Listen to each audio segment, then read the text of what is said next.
Okay, well, welcome everyone. Thank you so much for joining our bananas. We've had a little break from the online session, but we're back. We have a good crowd already. Looks like 55 people, 54. And hopefully a few more will join. So this is our program. Basically, it's very much, kind of like Embo Club, Valdezare style, 10-15 minute presentation followed by discussion, questions, comments, and so forth. Please, if you are presenting, please do like a 15-minute or less. If you are in the, if you're not presenting anytime, you can type in the chat or discuss. Raise your hand and all the discussion. Let's see. Dr. Vetrivel, am I pronouncing correctly? Yeah, that's right. Okay. Let's start with you. Okay. Go ahead, please. You can. You should be able to share your screen. You should be able to stop my screen share. If not, let me know. If you cannot share. Just a minute.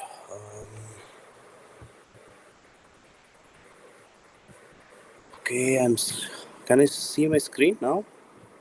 Is it possible to see my screen? Yes. All right. Okay.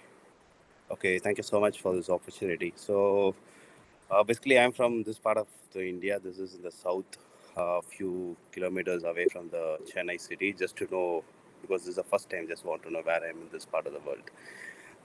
So this is one 57-year-old female who is a diabetic for past 6 years on OHAs and not on any antiplatelets or no other cardiac event before. And she was brought to our emergency room with sudden onset slurring of speech and deviation of angle of mouth towards the left side. This was on Jan 4th of this month, around 16:30 hours. And she had a transient episode of unresponsiveness, and subsequently she started responding. But however, the relatives noted to have positive movements in the right upper and lower limbs. And this was close to 2 hours post onset of symptoms. When she arrived, her heart rate. Can you hear me? Sorry, I had some sort of issue. Yeah, go ahead. Yeah. Okay. So her pulse rate was around 80 per minute. Rhythm was all right, and blood pressure was 160/90 millimeters of mercury. Her ECG screening was pretty much okay. Her GCS was 10A by 15. She was aphasic, and the pupils are equal and reacting to light.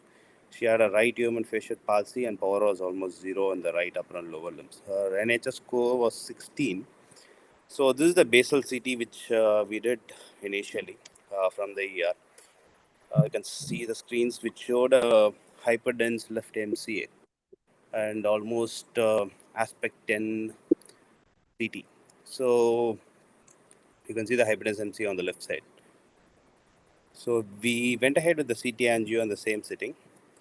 And the CT angio showed there was almost near total occlusion at the origin of the extracranial ICA, which is indicated by the arrow on the left side. So this patient with NHS 16, 2 hours post symptoms with left hyperdense MCA and occlusion almost close to 90% in the left extracranial ICA. So for the benefit, we thrombolized her with 14 mg connective place, and we took her directly to the cath lab. So this was the left common carotid injection through the long sheath neuromax. You can see almost just a trickling flow across the carotid bulb into the left ICA. And the lateral projection showed almost it's extremely very thin passage to enter into the ICA. So after seeing this, I decided to go ahead with angioplasty because I felt it is very difficult to take an aspiration catheter up. So I used a PTCA balloon 3 into 20 mm radon, and a serial inflation was done from 2.70 to 2.86 mm. 1/4 wire passed in, so it was easy for me to take the balloon up. And post angioplasty, This is what was the run showing. There was some opening up of the IC in the proximal part, but still you can see some sort of intraplaque hemorrhage and small thrombus formation. But however, it was easy for me to proceed to take the aspiration catheter up. So this is after angioplasty. You can see a good run into the ICA, but however, the terminal ICA, you see the M1 is completely cut off. Extensive collaterals from the external carotid circulation and flow from AC.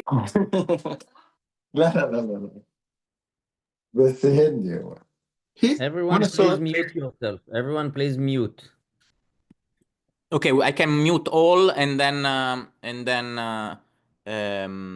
Vetrivel, you're gonna mute yourself, okay?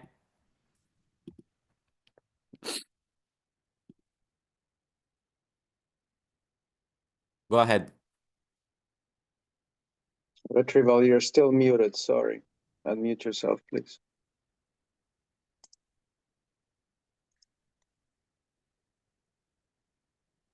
Okay. Yeah. Now can you Go hear me? ahead. Yeah. All right. Sorry. Okay, so this is post angioplasty. You can see the left common carotid run to the long sheet again shows there's a terminal, the proximal M1 cut off, but extensive collaterals from the ECA circulation, and we also see into the ischemic area. So with this, I plan that I need to. It will be difficult for me to take a very large bore aspiration catheter inside. So I took a coaxial system with a RED 43 in, and then gliding over it a RED 68. So this is the thing before aspiration. You can see very extensive collaterals from the EC as well as from the ACA. So we proceeded with a mechanical thrombectomy with a direct aspiration, and RED 68 was used. And this is post thrombectomy. With a single pass, we are able to remove the clot, and you can see a good flow into the M1 and both the superior and the inferior divisions as well. But the thing was, the initial angioplasty which I did, I did show that there was some sort of intraplaque hemorrhage. So I took one more run to see whether everything is all right in the lower part, but this was not quite happy. I could see some sort of hemorrhage into the plaque, and I don't know, there was some sort of a thrombus formation there. So uh, even though the distal occlusion was removed and the collaterals opened up as well, I waited for 5 minutes because I expected that to close off completely. So after 5 minutes, I took a run, and the vessel completely closed off in the proximal part. And you see, there is no distal flow at all; only the ECA flow is there. So this is the moment it started going down south. So with this, so I decided to go ahead with you can see a intraplaque hemorrhage there in this part going inside. So after this, I decided that probably we need to give some sort of direct, GP2B3A inhibitors. Tirofiban was much cheaper and easily available inside our lab. So we went ahead with the intra-arterial dosage followed by an intravenous thing. So after intra-arterial tirofiban, this was the run. There was some opening up of the ICA, and I did also aspirate from the long sheet directly at the carotid bulb because I felt that I would push the clots further if I take a direct run. So I aspirated it and then proceeded further with the run. So this is a situation that's very difficult where you opened up the distal part, you have a good collaterals as well, but in the proximal part you have an intraplaque hemorrhage and it's closing up. So I was forced to use a stent to ensure the thing is completely open up. But this decision was quite difficult because the patient was not previously loaded with dual antiplatelets therapy. So I did take a risk and deploy the stent with the tirofiban cover. And this is the stent deployment. And after the stent deployment, there was a good distal flow across the plaque into the ACA as well as the MCA territories. But I was not quite satisfactory because I felt it was not quite satisfactory at the level of stenting, because the stent was looking there. I was a bit scared that it could again close up. So I did go ahead with angioplasty after deployment, just to ensure that I get a flow and doesn't close. And you see, this is the run before angioplasty after deploying the stent. But I don't know whether it was good or bad. After deploying stent, I went ahead and then I inflated it a bit just to ensure the flow is good. And this was the final run after angioplasty, after deploying and then doing an angioplasty after the stent deployment. You see a very good flow in both the ACA as well as the MCA circulation, and a very good collaterals also present. And everything was looking good. I felt everything was okay, and everything was fine. And we went ahead with extubation. She was extubated. We generally do all the cases under the general anesthesia just to have a good images and less amount of motion artifacts. She improved. She woke up after anesthesia with the GCS 13/15. Right upper and lower limb powers improved. She was shifted back to the post intervention monitoring unit. 4 hours later, there was a sudden surge in her blood pressure and severe bradycardia. GCS score dropped to 3/15. Pupils fixed and dilated. And this was a CT scan then. You see a massive amount of subarachnoid blood into the ventricular system, a significant amount of contrast extravasation into the basal ganglia, internal capsule, and intraventricular region. And by this time, everything was over. Only thing I could do was put an external ventricular drain and get the blood out, but things remain the same. So the question is probably, should I stop here itself? I don't know. I mean, this is the run where initial angioplasty was done in the extracranial ICA. You have an extensive collaterals from the ECA circulation as well as from the ACA. I should have stopped here. I don't know, but you cannot see some M1 vessel completely closed off and stop things. So I went ahead. So if I shouldn't have stopped there, was this the situation I should have stopped everything and then watched instead of going to be aggressive? That means after stent deployment, I had a good flow in the ACA, MCA, good amount of collaterals. So even though it looked like the stent was not, good flow across the deployed stent and the external carotid, I should have stopped here. Or else, should I put the blame on the optimization of blood pressure after reperfusion? Or should I stop the intravenous tirofiban, which we continued because the patient was not an antiplatelet? We were a bit scared about, stent thrombosis. So we continued tirofiban post-infusion. So, I mean, the imaging wise, everything looked good. And I don't know whether I'm missing something or not. But what I felt is uh, I felt there was something which we missed. I don't know how you would have handled this particular situation. Is there something you would have done differently, or you should have, or you would have used a different technique to handle it? What would be the decision you would have made and different timelines in this case? Thank you. I basically Thank wanted to bring this up because I mean, most of the good cases is fine, but this is something where I felt everything was all right and patient was all right, and suddenly everything goes down south. You have no control of what was happening. Thank you. Okay. It's very Exactly. generous to show a problem, right? It's good. Thank you. Thank you. There was a couple of questions on the chat. Like one was, did you use distal, like a balloon guide or distal protection? How many hours after altiplace? Okay. There's Okay. So, shall I answer one by one? Yeah. Okay. Yeah. So I didn't use filter here because I did know that there was distal occlusion. Anyways, I'm going ahead with aspiration catheter up.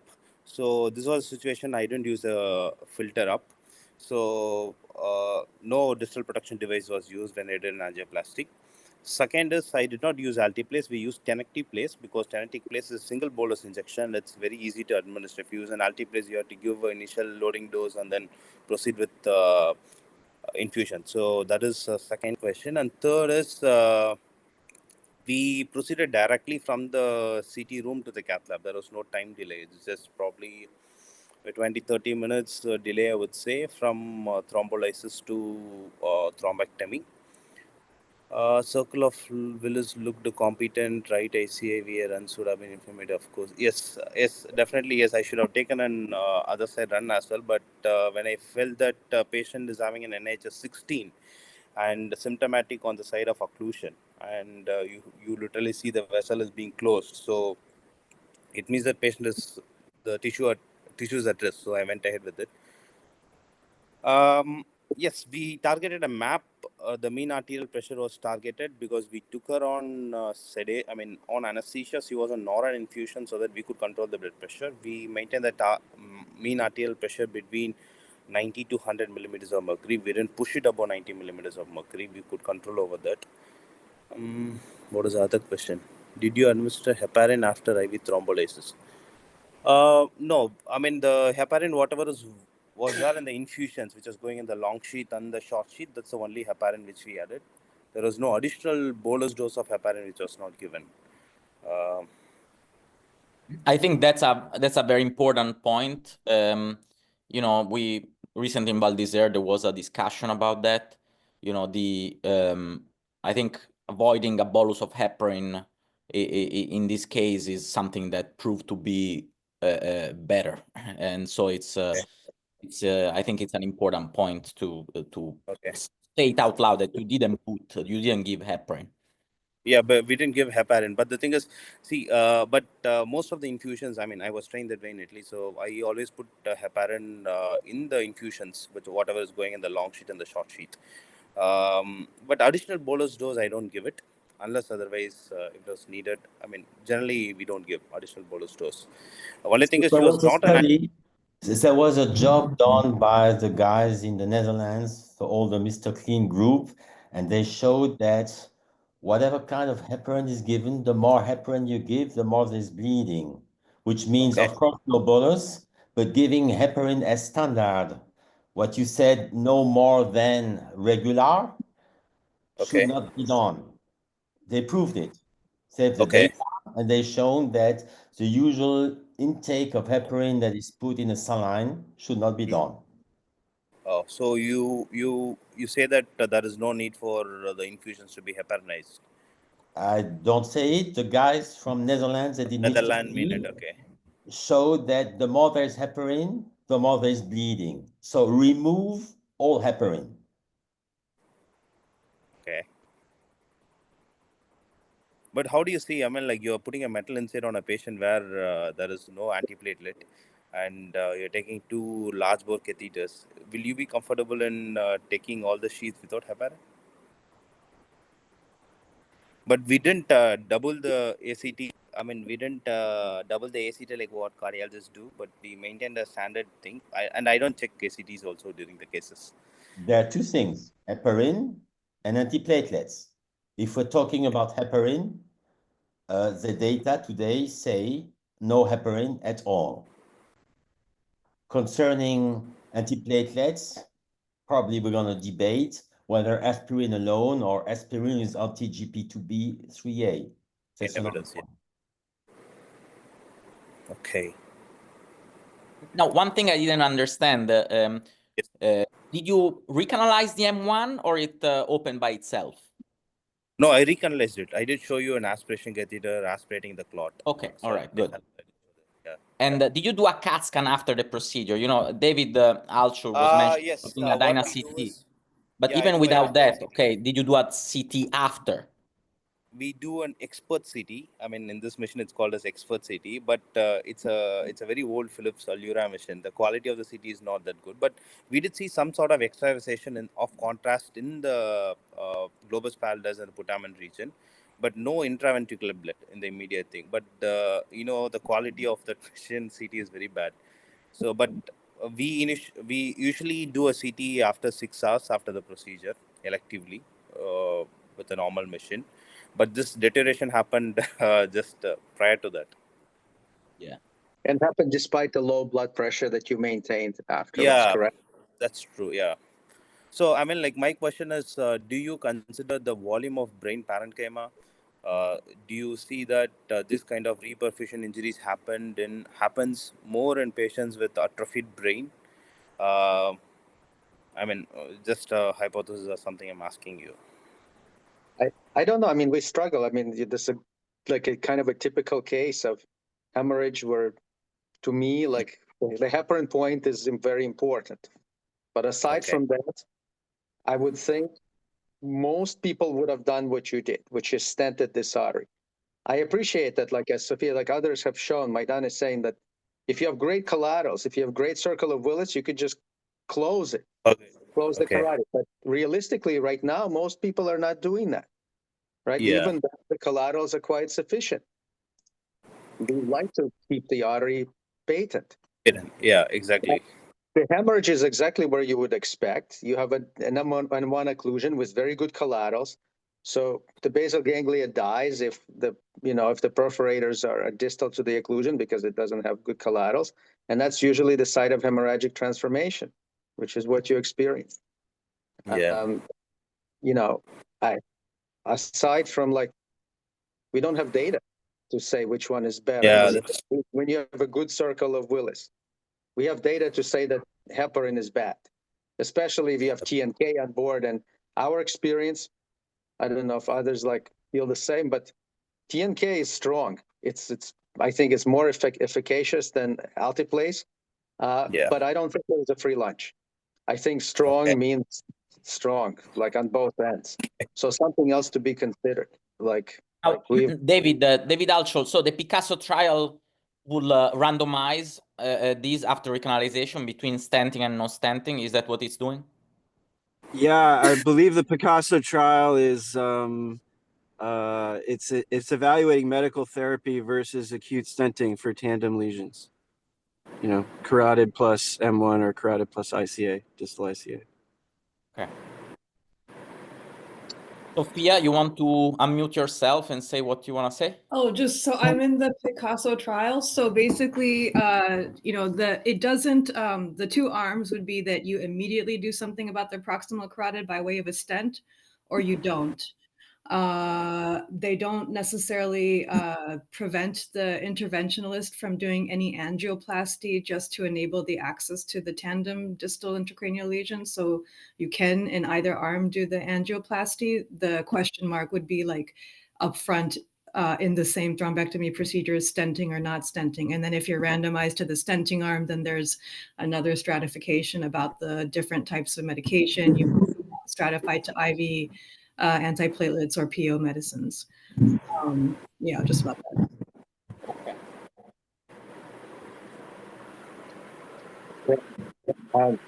Thank you. If there's any other comments, maybe we could continue in the chat. And then there is Ali is making a good point, which is something that, when you predict based on the CTA or the CT or whatever, that this is a patient with a tandem occlusion, is it one consideration to skip the TPA or the TNK? In the past, I've been in situations like this, and I think that's reasonable. There's no data about it, but I think it's something reasonable to consider. If you're in a situation where you may have to stent, extracranial or intracranial stent, is it a reasonable step to skip in IBTPA? Yeah, I think that's a suggestion. Do you have any suggestions in terms of using the balloon? Because my idea was if there was not an intra-plaque hemorrhage and there was no active thrombosis happening, probably I wouldn't have stented it. I would have just gone out without doing a stenting. But I was forced to do a stenting there because I did see some hemorrhage happening into the plaque, and there was some thrombosis. So yeah, our experience is that balloon is not enough usually. I mean, I've tried it multiple times. It's always closing, so okay. I think stent was necessary here.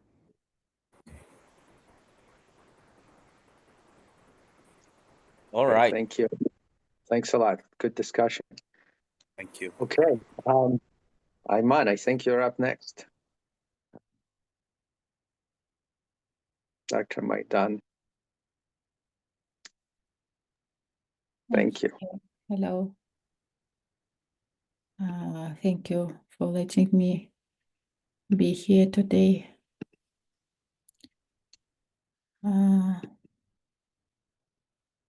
Oh, yes, my name is Aiman. I'm a neurosurgeon from Kazakhstan. I'm really glad to present the case of carotid cavernous fistula, which we treated last May. So patient was initially presented to another hospital with a history of trauma. But during our presentation last May, she had this eye exam, only a little proptosis and ophthalmoparesis, cranial nerve 6 palsy. So we performed DSA and identified indirect type D.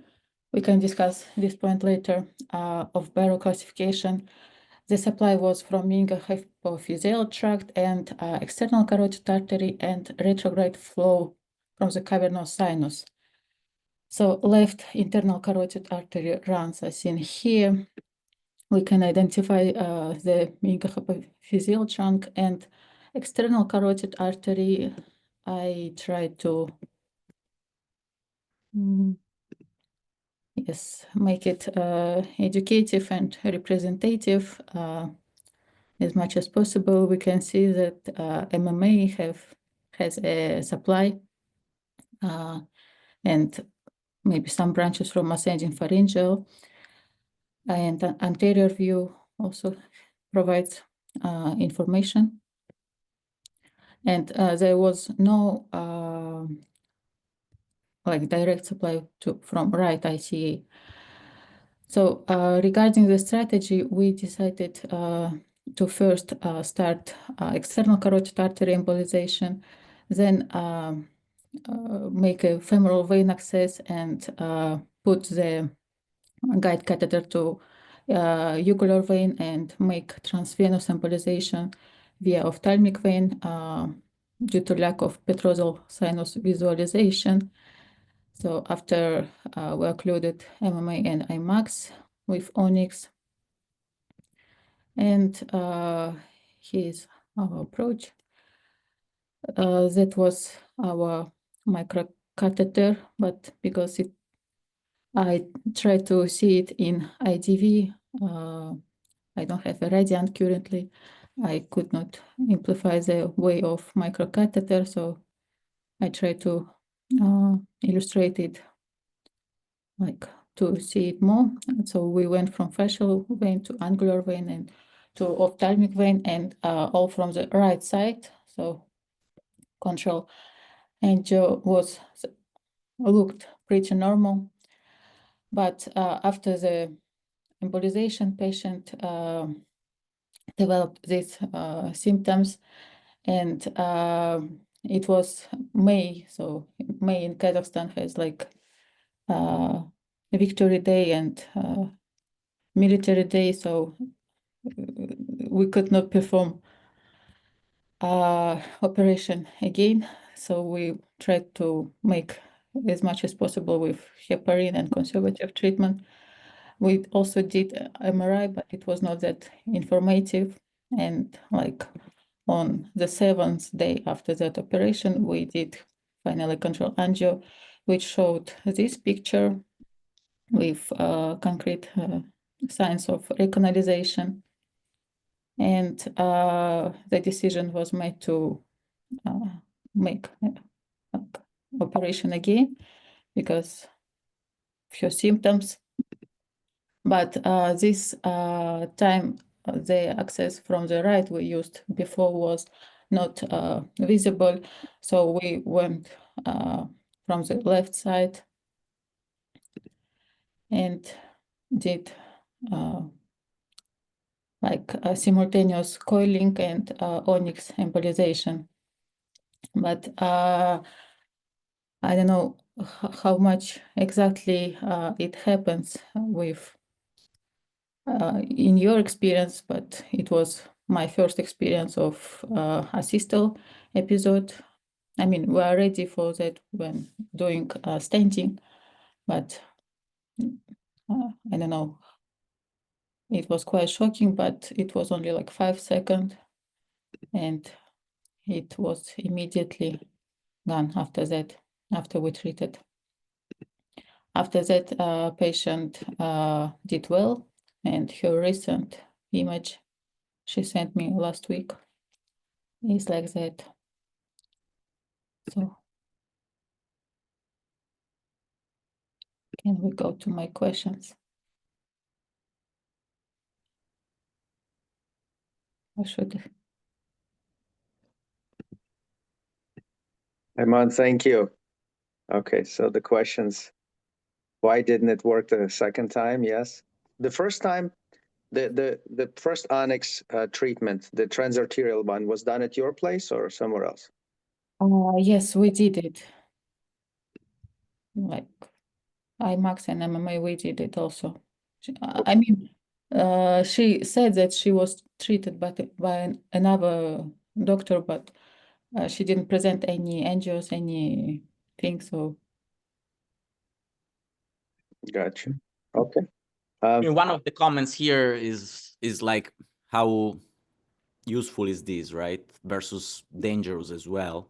I mean, maybe, yeah, the danger is there because we're really like in the proximal MMA, and you know, it's there's a petrous branch there to the genicular ganglion, can cause facial palsy. There is connections with the ophthalmic potential, you know, and but more than that, so as Rene is commenting there, you know, it's not just the lack of effectiveness. It's not only the risk, it's also a lack of effectiveness. So that's something to, you know, keep in mind here. The fistula is in the cavernous sinus, so really the aim has to be to get there and close it there. Let's go back to the diagnostic images, because there's a lot of people here that I think we should just let's establish the basics. Like, where do we think the fistula is, and what is the supply? Because obviously, as you can see, there's a lot of supply from the left side, but the vein is on the right. And I think in your photo, right, sometimes the photos that the patient sends, like the right and left, are reversed. I assume that the eye that was bad was the left eye in the photo of the patient. There should be the right eye, no? I meant the right The eye, right but eye. it looks like The in the right eye. photo, it looks like left. it was left. It must be a reverted photo. Right, correct. Okay, but let's go back to the diagnostic angio and talk a little bit about that. Yeah, and I mean, I see the comment from Dodi as well, which is very important also to start. So why, Dodi, instead of me repeating it, why don't you say it? Because I agree with you so much. Please, I want to hear from your voice. Can you hear me? Yes. Yes. No, it's been more or less 50 years that I try to convince people that there is a difference between carotid cavernous fistulas and dural AV fistulas of the cavernous sinus. So I think just to understand each other, it's better to call them differently. They're a completely different lesion, a completely different disease. They have different outcomes. They have different causes. So the only thing they have in common is the red eye and the exophthalmos. So I just pray everybody to forget the Borden's classification, just throw it away. Sorry, Borden, the classification of the bad. Yeah, and just call them differently. So the CCF, the carotid cavernous fistula, is when you rupture the carotid, the internal carotid in the cavernous sinus, and you have a big flow through the carotid. There is one hole, usually, sometimes two, but mostly one hole. Most of the time is traumatic, post-traumatic. Sometimes is the rupture of the intracavernous aneurysm, but it's a completely different thing compared to the dural AV fistulas of the cavernous sinus. Thank you, Dodi. Like, this is just, you've been trying to say this for 25 years, me just for a few years, but like this, when you get to understand this disease, it makes complete sense to separate them. With all respect to Barrow, all respect to Barrow, which, you know, Dan Barrow, I think, is the one who did this. It was important at the time to understand this classification and everything, but I think we should just stop using this classification. It doesn't make any sense. Angiographic ideology doesn't make sense. We should just stop using it. Honestly, I think, and Guglielmo Pero seems to agree with me there. You know, whatever. We call them two different diseases. Carotid cavernous fistula or dural arteriovenous fistula of the cavernous sinus. No, I hate to like push even more, but I think it's very important because like yes, we understand, like we understand what the classification was doing, and we can call them correctly within their classification. But as Eitan said, it basically just reflects evolution of how we think. Like when you start like 1,000 years ago, you look at belly pain. You can say type 1 belly pain is in the right upper quadrant, type 2 belly pain is in the left lower quadrant.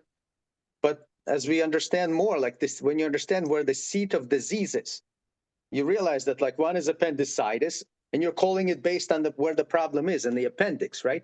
So here it's the same thing. What Dodi is saying, the problem, one issue is a dural-based problem. The other one is a traumatic tear of a carotid, which are completely different. And it gets back to our discussion in this case, because like here, what the important thing is to identify where the lesion is, right? Like where is the hole or the holes, and where do we have to put our embolic material? So here, if you get back to this, right, we see that there is obviously right ophthalmic vein, right cavernous sinuses are pacified. Now, what is supplying this fistula? What are the supplies? Aiman mentioned a few, but let's get back into this like a little more.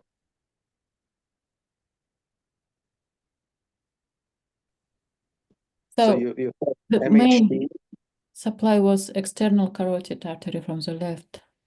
Okay, good. Now let's go more into that. Like which branches of the external? It was MMA, Where?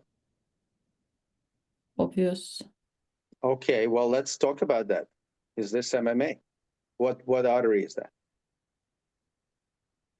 I don't see the MMA on this image, honestly. I mean, here it seems like, you know, I see a retrograde feeling of probably the artery of the foramen rotundum. I don't see the MMA, interestingly. I don't know why. Which side is this? Right or left? This is left side. Is this after it's already occluded, maybe? Is that Yes, why we don't see yes. that? It's already occluded, I think. No, that's before the treatment. This is But- And I agree, don't it's the rotundum. The only thing that you can see there is the rotundum. And So- what you pointed, I'm not sure that it's I don't think that it's the fistula, actually. But you Aiman, you pointed at. have the pointer. If you show the artery, you see from the distal. So what the supply is here, yes. So that hand is on the distal imax, and from the distal imax, there's a branch going back towards the fistula. Correct. Yes, So that branch is the artery of the foramen rotundum. And of course, like once you realize that, you're like, okay, if the artery of the foramen rotundum, embolization of that risks the nerve in the foramen rotundum. So that's like one way to think about it. Now, you did embolize the MMA, so there may be some supply from the MMA that's overlying, or I think Ellie is saying that there may be accessory meningeal instead of middle meningeal. That's very possible. It looks, can we see that here? It was rather a deep temporal branch. Yeah, I agree. femur I to agree. the- It was deep temporal. So probably the What MMA you comes from the what you phonic. point now, it's the IMAX, I guess, no? I think. Yes, it is. And also here, we don't see the MMA.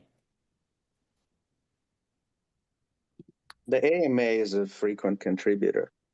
But on the post-embo, it seemed that the vessel that was embolized seemed to have the shape of the MMA. If you show us the onyx, you know, here, if we look at the onyx, it seems to have the shape of the MMA, doesn't it? It looks like it goes along the spinosum, and then on the AP view, it seems to go along the middle cranial fossa in a way that I expect the MMA to be. Well, it is the MMA that was embolized. We're just not sure how much it was contributed. And it can share the origin with the AMA. The AMA can be off of that. Maybe I just didn't choose proper images for this. I mean, I think the message is for these kinds of fistulas, like your subsequent treatments were very elegant, like the transvenous. Both transvenous ones are really good approaches targeting the site. I think, you know, in terms of like starting with the transarterial embolization, it might sort of be inviting to try to do that because you're in the artery, you can kind of see the flow there. But for the majority of these, transarterial embolization is probably not the right approach because the risks are too many and the efficacy is rather low. So for both of those reasons, for most of the transarterial ones, is not so good. I don't know if, like I know Dodi, we talked about using some of the like ascending pharyngeal branches from the pharyngeal division. You spoke about that because those are not associated with the cranial nerves directly. So there are arterial approaches, but what you did subsequently, I think, is we can move to that because that I think was. Yeah, so one question, why it didn't occlude after the first transvenous embolization? So let's look at the images after that.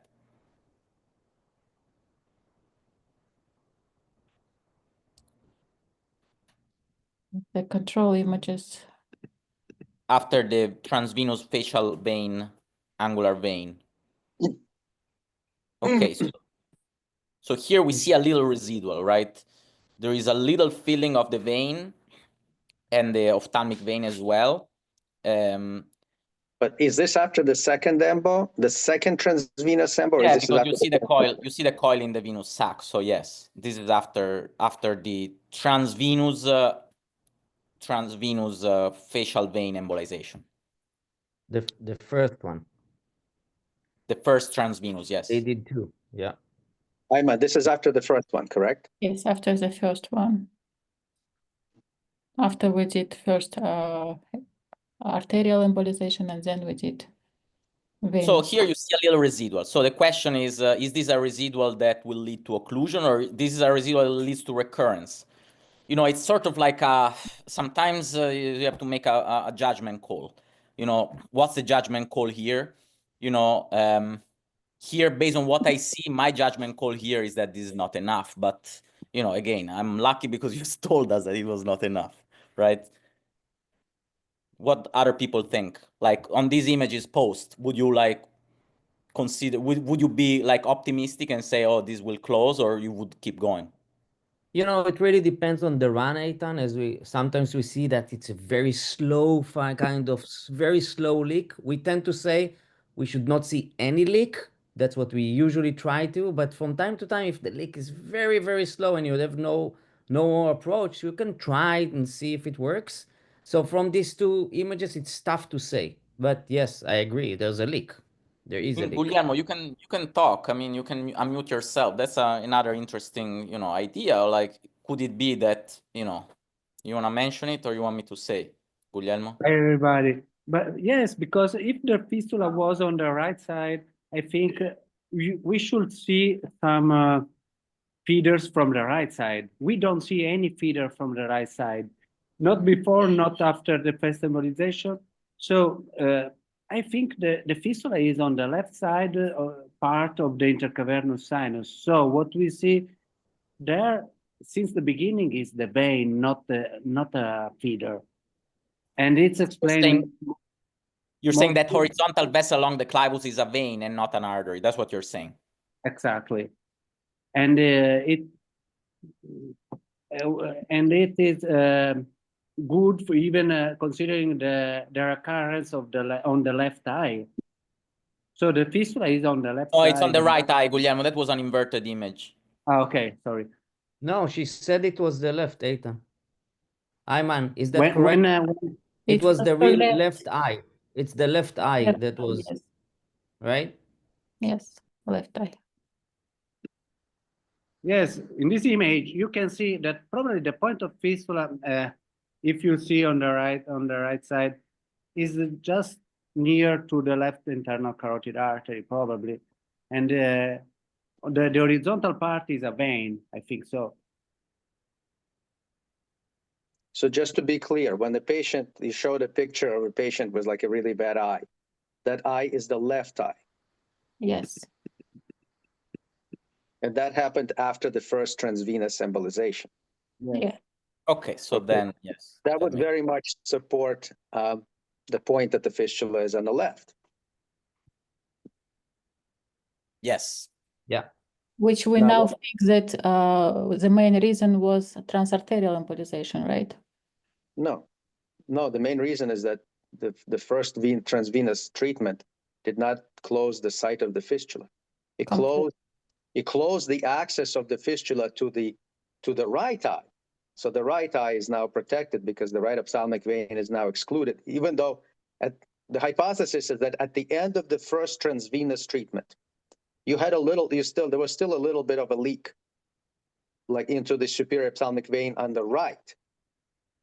Okay, like if you look at the, if you look at the frontal view, yes, like above the coils, like at 10 o'clock. Now at 10 o'clock, you see a little, like you see that, and then you see, yes, right there. So on the lateral view, you see, if you go back to the lateral, you see that there is you see a vein that projects forward of the coil mass. Yes, like go forward, like anteriorly. Yes, past the carotid, and then going towards the eye. There is some blush that looks venous. Now, we can't tell if that's on the right or left side, but based on the frontal view, it seems like it should be on the right. So if the eye that's bad afterwards is the left eye, what that means is that this leak that was present at the end of this procedure had closed.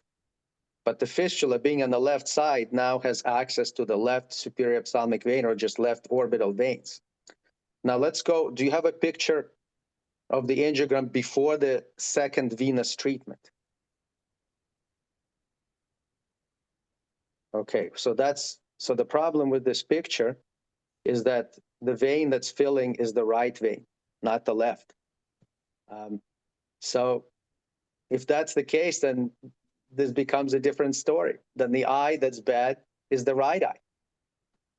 If the right, and it would make sense that the right eye would be the congested eye based on this image. No, I don't know, unless I don't think that we have all pictures that enable to see, but one important thing in cavernous sinus is not a spherical cavity. There are lots of expansions everywhere. So whatever we do with our coils, we never feel completely, never, ever. It's absolutely impossible. So sometimes we're lucky enough that the coils do the job, but very often it's not. That's why we systematically place 2 microcatheters, because one is quite often kicked off, and we use the second one to finish the job with liquid embolic until it's done. we do the same. It's always good to have 2 microcatheters, I guess. Now, what would you recommend? Sometimes for various reasons, that ends up like not being the case and the person has 1 microcatheter. So at what point, like in this case, I prefer to transition to liquid embolic earlier before the coils kick us out to like some place where the liquids are not going to go to the right places. Anything else, like any other suggestions? Yes. The suggestion here, when you get to the vein, is really try to go as distal as possible, closer to like, and try to reach like all possible branches from the vein, all the other veins, and try to coil them off one after the other. I think that's helpful. In other words, going to the superior ophthalmic vein or the confluence of the superior and inferior ophthalmic veins, coil that off to make sure that we are excluded that, and then work your way backwards. Right? Yes, in this case, the intercavernous sinus going. I see she tried to go inside a little. I mean, being a little more pushy there may have helped. Yeah, Guglielmo, go ahead. Yeah, there are 2 considerations. One, Aiman, if you keep this picture zoomed, we can see that probably what we see from the fistula now comes from the ascending pharyngeal artery that comes from the internal carotid artery, from the carotid bulb. And a second consideration is that this case will be perfect to study with the high resolution combined CT, because in this case, we will understand a lot with the high resolution combined CT, because we can understand the relationship with the bone and the arteries, the veins. So it's a perfect case. Thank you. But unfortunately, we did not have any bone CTs. Yeah, sorry, but I understand we have not in all industries now. So, and another question like asystole incidence and trigeminal reflex. Is it quite often happening? Or why it's happening?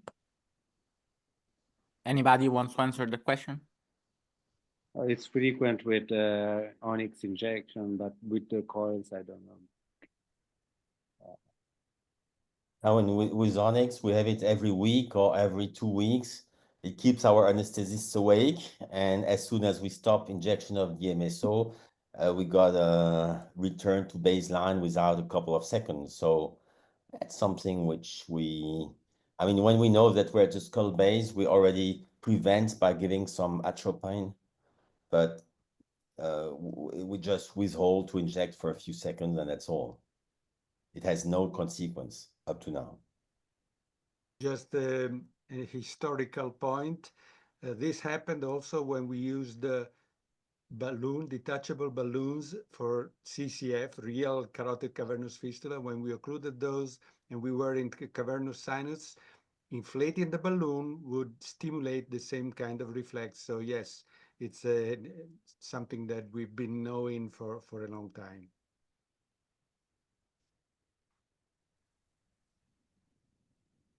Yeah. I think it's a great teaching case. I just want to say one more thing and go back to the definitions that Dodi was talking in the beginning. I think that it's not only Dan's Barrow, I would say, paper that made these, all these categories that are obviously now we know that it's not the most the perfect ones, but there's lots of literature, even after Barrow's paper, talking about direct and indirect. Direct and indirect. And obviously, this is not this is not the way to describe these lesions, right? So I again want to emphasize again what Dodi said. There's dural AV fistula and there's a CC fistula. And if we keep like that, we'll understand the ideas behind these lesions, and I think that we'll manage to treat them better. So just again, thank you, The Dodi. problem, Thank you. we don't have to dwell a lot on it, but the fundamental problem was been how neurovascular evolved in the United States and in North America.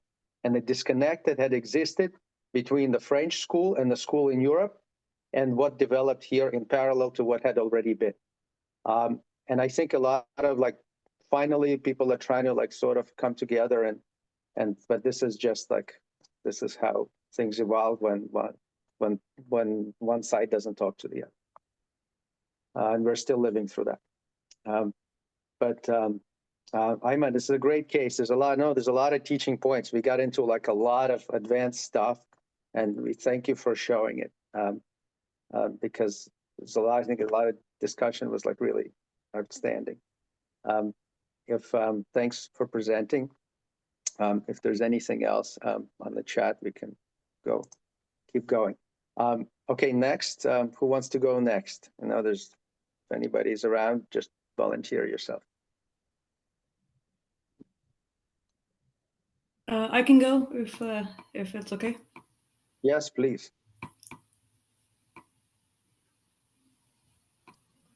You have to allow me to share. Okay.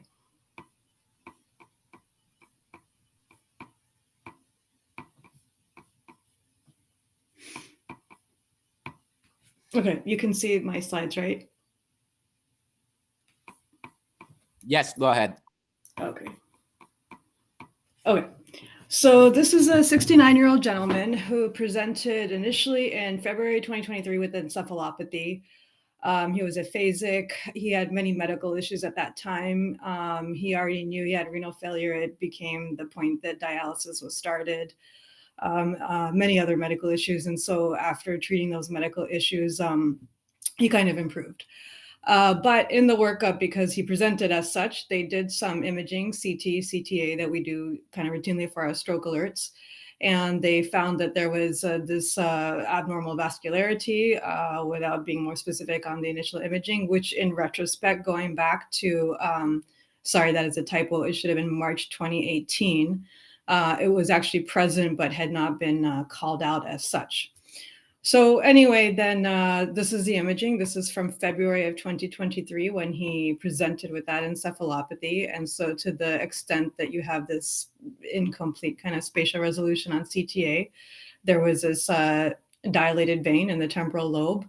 Even they could not necessarily say vein or artery or what. This varicosity or aneurysm that we see as well. This engorged vein here that, again, we can't really spatially resolve it, but it looks here like it's a temporal vein, probably the vein of Labbe. This was his MR imaging at that time. And so there is this engorged flow void corresponding to what was picked up on the CTA.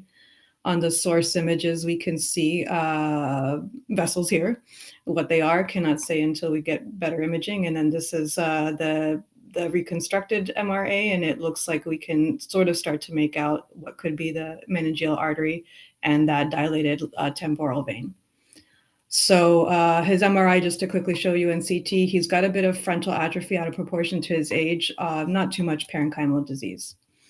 So this was the diagnostic angiogram at that time. And so we could see the middle meningeal artery with the petroscomosal and the petrosal branch with the confluence over this region, probably juxtaposing the transverse sigmoid junction on the right side with this outflow to the vein of Labbe. And then there is this varicosity at the anastomotic point. So we gave him some time to get through these medical issues that he had encountered. He came back for follow-up. Sorry, this is just the venous phase from the internal cerebral internal carotid artery injection. I don't see the utilization of that temporal vein, but there are some other dilated veins. Again, just another venous injection from the treatment phase. So basically, like I said, we gave him some time to kind of recuperate from all those medical things, and then it turned out to be about 3 months just because of, he was dealing with getting his dialysis access created and things of that nature. So he comes in for his treatment in May. So just starting, this is what the venous phase looks like, not too much different from the earlier one. Just I show you also this vertebral artery injection. I tried to just get a single shot that would capture everything. It kind of doesn't, but there was one of those type of tectal branches. It seemed like maybe it was even supplying the fistula, and you can kind of see the faint venous outflow over here. And so then the treatment that was performed, this was a arterial injection. So it was a little bit difficult to catheterize this branch, just to get back on. Which branch? You don't see your mouse. I don't know if you're trying to. Oh, you don't see my mouse. I'm sorry. So the petroscomosal branch of the middle meningeal artery was the target. I actually tried to get into the petrosal branch itself. I could not really catheterize that. Ultimately, with just negotiating different microcatheters and support catheters, was able to get into this branch fairly distally. This is the venous phase of that injection. And I guess that's okay. So this is the branch that I catheterized. This is proximal, but I was able to get very distal into this branch. And then the embolization was performed with the liquid embolic agent of onyx. Okay, so this was the final. So this was the onyx cast.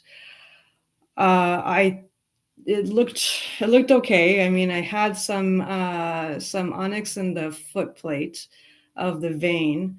I think in retrospect, when I look at this very, very closely, I can see though that there is like some residual here. I'm still seeing that vein filling here, but obviously this injection. You're aware, we don't see your mouse.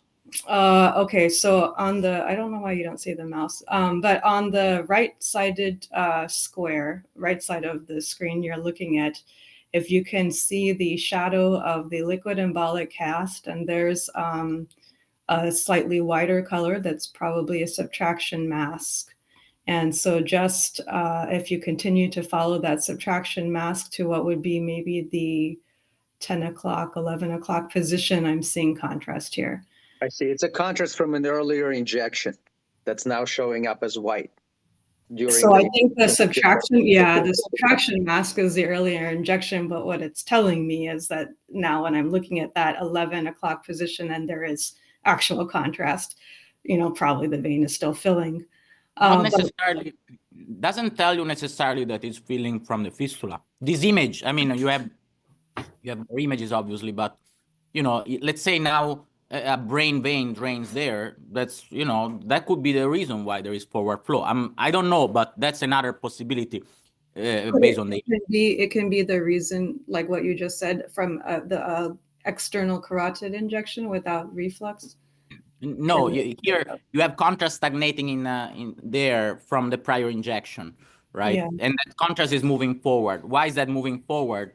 The fact that you see it black on this image doesn't mean that it comes from your current injection.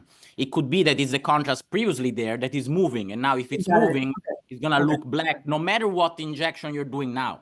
Got it. Okay, thank you. Okay, so then this was the final, this is how we left things. Like I said, even if I had worried that there was some residual fistula, I had already pulled the microcatheter. And like I said, it was lengthy procedure. It was difficult. It was not necessarily something I had the appetite to, recatheterize right away. So then kind of fast forward. So in the time frame of after that, he's continuing to deal with a lot of medical issues, primarily a lot of problems with his dialysis access. And therefore, he didn't return for a checkup angiogram as would be routine. And then roundabout somewhere in the middle of 2024, and particularly from December to January, he just has multiple admissions to the hospital coming back and forth with encephalopathy and falling. And then sometimes there'd be some other medical issues. And then also sometimes he would have these episodes of aphasia. One thing I also want to mention, this is a left-hand dominant patient.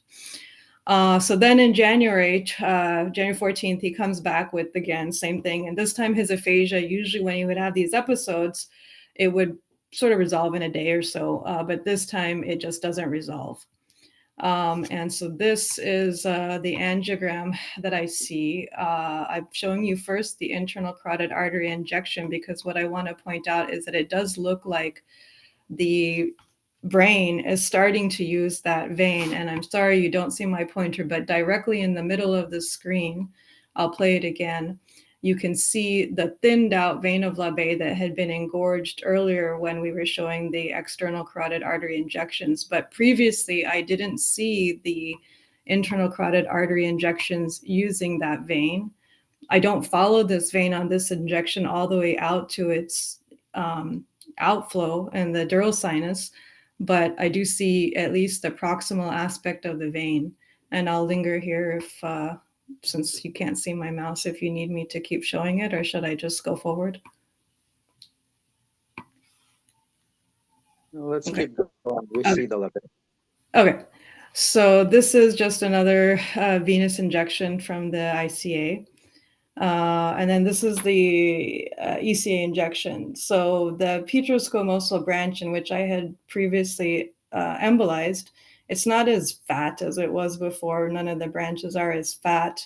And I don't see the vein, even if I show you a video, which I didn't make a video of this, but I don't really see the vein kind of following its confluence to the anastomotic point, and I don't see that venous varicosity. So it looks like, I guess, the venous hypertension of this vessel is less, and it looks like the, I guess, how would I describe it? The engorgement of the MMA is less. What does that mean? Does it mean it's working less or it's because of the embolization? But anyway, so it looks less than before, but this patient now, his symptoms are like far worse than he ever, had them. Before, when he initially presented in February of 2023, I mean, yes, he was pretty sick, but, he had renal problems, and things got better when his renal problem improved. And this time around, we've sorted through everything medically that we can, and he's just still pretty aphasic. He's actually catatonic. So he moves of his own volition. He'll kind of regard you from time to time, doesn't really follow commands. Every now and then he'll get a few words out. but other than that, nothing. So this was the MMA injection again. So it was even harder to get into these vessels compared to how hard it was the first time when I did the embolization. I didn't really make any attempt to try to get into the petrosal branch. I went for the same branch through which we had previously done the embolization. Unfortunately, I couldn't get as distal as I did the first time. And, you know, it's probably a judgment point. I perhaps should have just not tried it, but I did try to use liquid embolic, although the, you know, catheter position was fairly proximal and hoping I could just push it far enough. But, you know, as you might predict, it doesn't really push as far as it needs to go and the vein is still filling. So there was some other feeders from the occipital branches. I was able to get here, and I tried to put a coil kind of distally, so just to block the more distal point beyond that osseous tortuous point there. And then I again tried liquid embolic, and there is another more proximal vessel that's also filling it from a little bit proximal on the course of that occipital, but I didn't try that. This was again kind of a very lengthy procedure where, you know, it's just at some point you have to kind of stop for the day. So anyway, the reason I'm bringing it here is, although I see this kind of occipital feeder, I don't really feel this will be a successful route for embolization. And I'm just kind of looking to see, this is the final onyx cast from this time around January, like just recently. And the vein is still coming in. So I was trying to share this to see if I could get any suggestions from you guys of how to tackle this. This is his CTA, just to show you. The top is current and the bottom is from February. So again, it looks like, you know, the venous hypertension isn't as bad as it was back then, but the patient is sicker than he was back then. And I'm kind of at a loss to explain that, because I don't really see a whole lot. I would expect that if, you know, he's symptomatic because of the venous hypertension, then I should see something. I should see some venous infarction or something on his MRI. And I really don't. I see this one tiny dot. This was actually the day after the recent embolization, and, you know, sure, it could have been something from the catheter. And then also the patient had AFib, and for quite a long time he was not off on his Eliquis because there were just too many like things happening to him back and forth. So yeah, I guess I kind of need some advice from everybody. Yeah, I think as David and everyone is saying there, I think it's a simple craniotomy and closing this vein. It's pretty minimal. Okay. I would stop trying with embo. Okay. Can I get some input a little bit more from David? Like what is the surgical approach and how easy is it for the surgeon? Yeah, we could just do a small craniotomy, round craniotomy at the level of this vein, open the dura, see this vein, and close the vein. It's a very simple operation. With minimal, very low, okay, very low morbidity. minimal risk. Okay. 2 hours in and out. That's it. Okay. Yeah, I agree, Aris. Simple surgery. It's very simple. Yeah. But Surgeries are simple until they're not. Just like embolizations. Yeah, not simple, sorry. Straightforward. Better, Max? No, for sure. I mean, we've got whatever. Piece of cake. The thing that I have to be the devil's advocate here, and I have to ask, given that the brain is using this Labbe, and I don't, Sophia, I don't have access to the clinic, like you have the details of the clinical information, but I am a little bit surprised. If the patient is worse, are we sure that the patient is worse because there is brain congestion? Angiographically, it looks like it's better. I get it, the fistula is not cured, but it's much better off angiographically than before. Do we have MRI to show like edema in the area? No, I don't. I agree with you, Max. I mean, I am not sure that it's from the fistula. But at the same time, I I haven't come up with anything else. And trust me, I've sent to the extent of even paraneoplastic antibodies because he's got some other prior, GI type of history and, history of colectomy and pancreas surgery, and he's got a lot of issues. So I've sent what I can send, or I've sent whatever I can think of. I really, I have the same question that you have, and I think the surgeon might have the same question that you have and be reluctant to do the surgery given that. It's just that the guy sounds very sick. Yeah, he's definitely. And for sure, the simplest thing is to remove the fistula from the equation and see what's left. But if I had to predict based on the images that I have now, is the fistula driving the symptoms? My answer would be that I don't think so. Getting an MRI to see if there's like some regional edema, maybe the Labbe is okay now, but maybe there's some other like inferior temporal veins that are more congested, and maybe there's like, but I think No, she showed, Max, she showed already that there's no edema surrounding, and I agree that it's probably not that, but still, let's say it is that. The risk of this surgery is so low that, take it out of the equation and then continue. in this What like about diabetic, that whatever, the brain is now using the vein? Does that usually, like when we get the liquid embolic into the footplate of the veins, on these fistula, the brain is not using it. But now I see the brain is using it. So then is it more risky for surgery? No, the surgery is aiming to do just the same as the glue. We just want to go to the very foot of the vein. That's it. We're closing it very, very proximal, attached to the fistulization site. So I'm not going to damage the vein. The brain will continue to use the vein even after I coagulate it or clip it or whatever. I'm not taking the whole segment. You know how like onyx is like cohesive. It's not like it's when we embolize the AVMs, for example, and they cut the artery, there can be flow around it. So they're just gonna buzz the vein at where the onyx is already. Show exactly. Okay, to go through. Dodi was the first one with the raised hand. Go ahead. No, yes. Even if it's not symptomatic right now, it might become symptomatic in the future. So I would really think it's better to take it off. But my comment was about onyx and the occlusion with onyx. Onyx, the fact that you have onyx in a vein doesn't mean that the vein is occluded.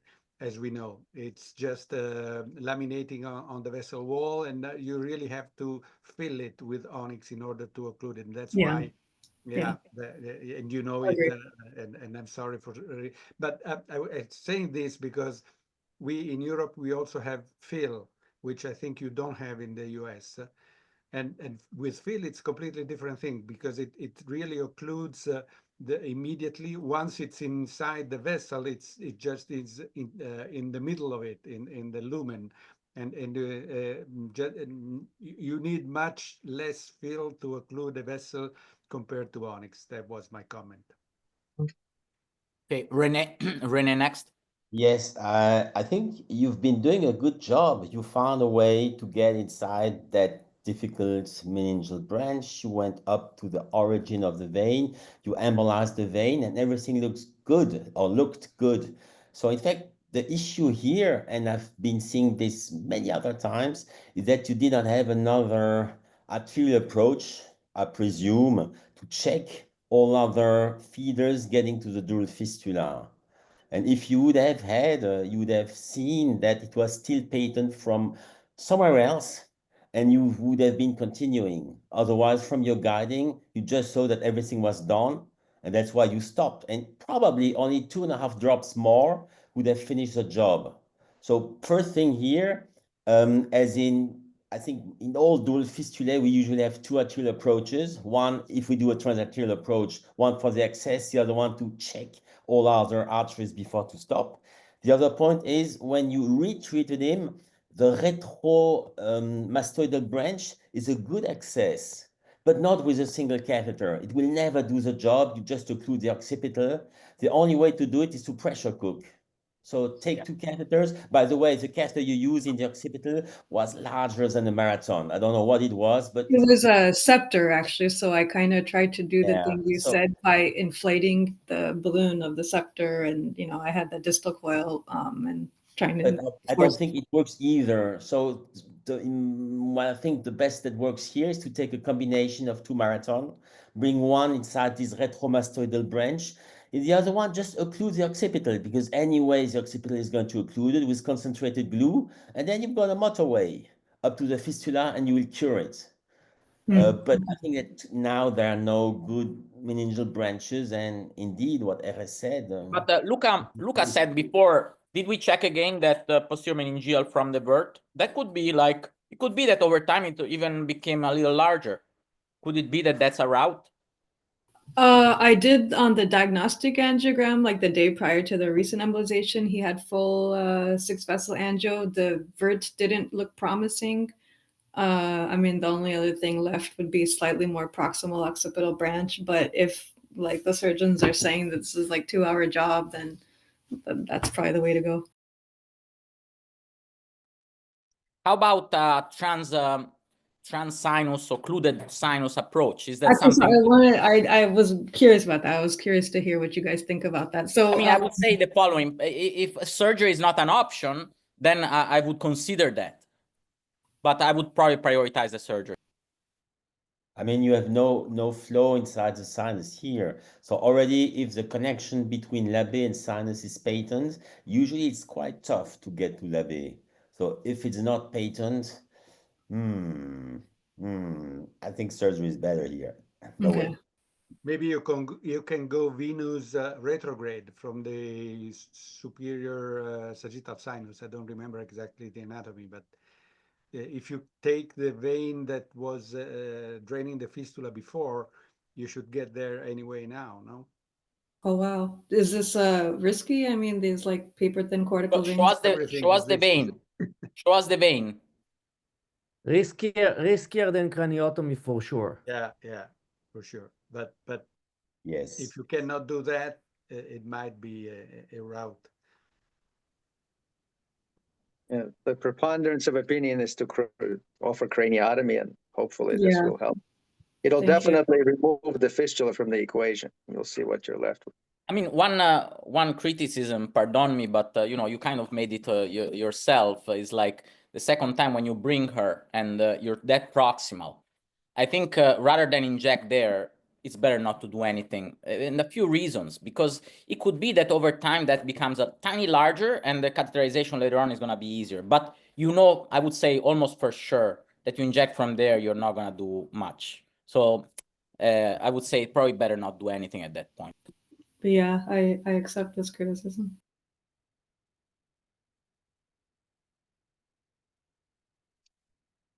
Okay, Sophia, thank you. Thanks, everyone. Another great case. Maybe if you can, please give us follow-up in the future. Yeah, sure. That would be great. We have, okay, we're doing fine. There's now, I think both Safwan and Wei are here. Anybody? One of you can go next. So I'll be the next, okay? Okay.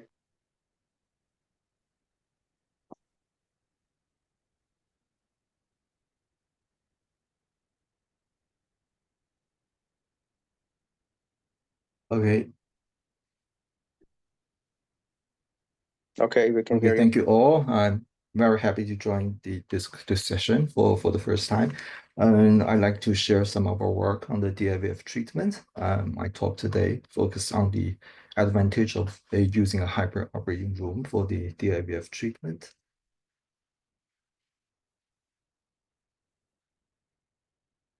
So I had no disclosure, and the concept of the hybrid surgery in the neurosurgery can actually be tracked back to 1992.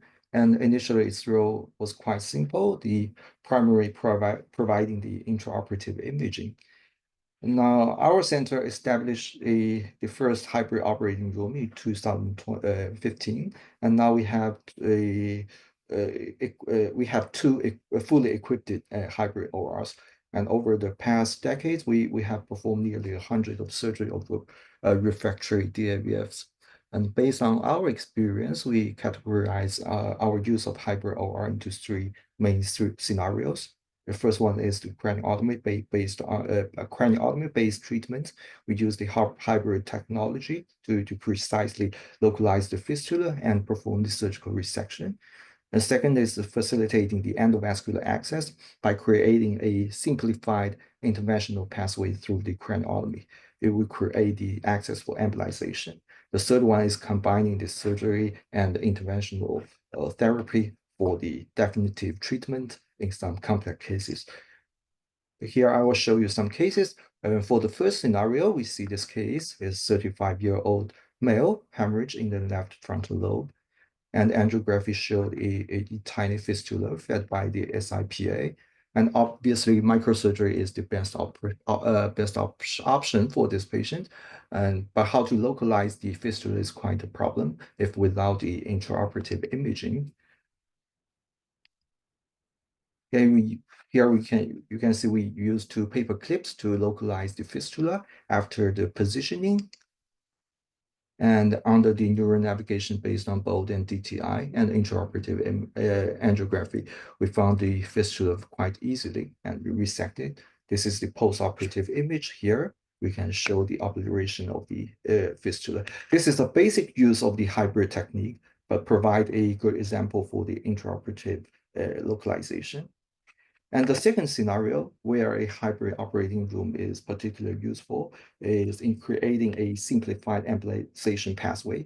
Even though we have various interventional techniques, such as the arterial approach or venous approach, or even the combination of both, there are still some refractory lesions where reaching the target area through the conventional pathway is extremely challenging. In these cases, the hybrid operating room provides an ideal solution. Like this case, 59-year-old male, progressive memory decrease for about 1 year. And the DSA showed a tentorium and DAVF fed by the posterior meningeal artery. And we can see extremely twisted feeding artery at the original part of the vertebral artery. And we attempt to embolize with the microcatheter, but here you can see it seemed impossible to navigate the catheter to the fistula. However, after analyzing the imaging, we noticed that the distal branch of the feeding artery located on the surface of the cerebellar dural tend to be relatively straight. So we fused the intraoperative imaging with the skull to design a coin-sized craniotomy. Through this small bone window, we were able to expose the cerebellar dura and access the relatively straight posterior meningeal artery beneath it. And during the operation, we used the ICG to localize the posterior meningeal artery. And once identified, we carefully exposed and incised the posterior meningeal artery and advanced a microcatheter into it for embolization. And with cooperation with two surgeons, we used the guide wire to navigate the catheter as close as possible to the fistula. At this stage, even if the catheter couldn't reach the exact location of the fistula, it wasn't a major issue. Once the feeding artery is surgically exposed, there is a minimal concern about the embolic reflux. If reflux does occur, we can simply tie off the feeding artery with sutures and effectively creating a pressure cooker environment.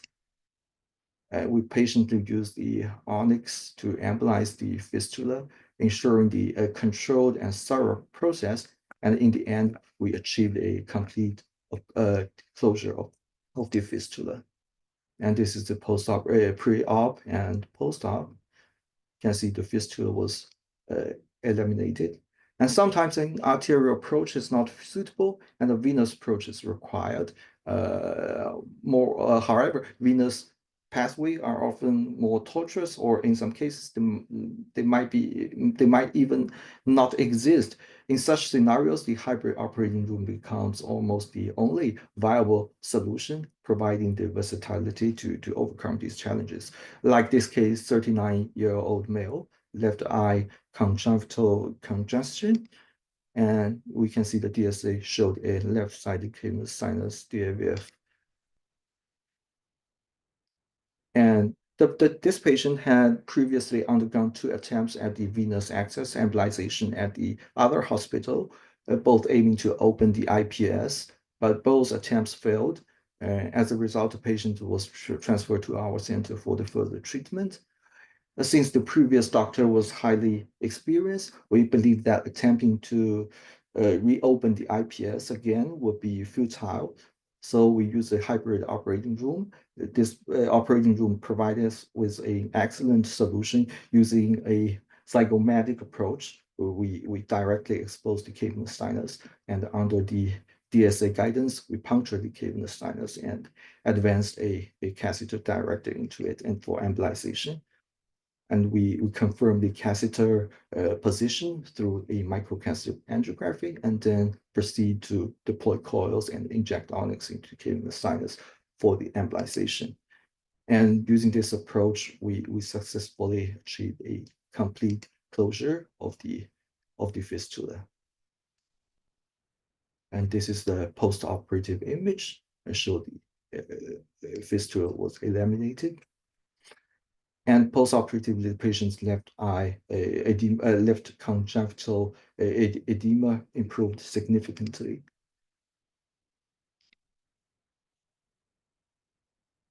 And this is a 7 months follow-up, and no recurrence of the eye symptoms and fistula.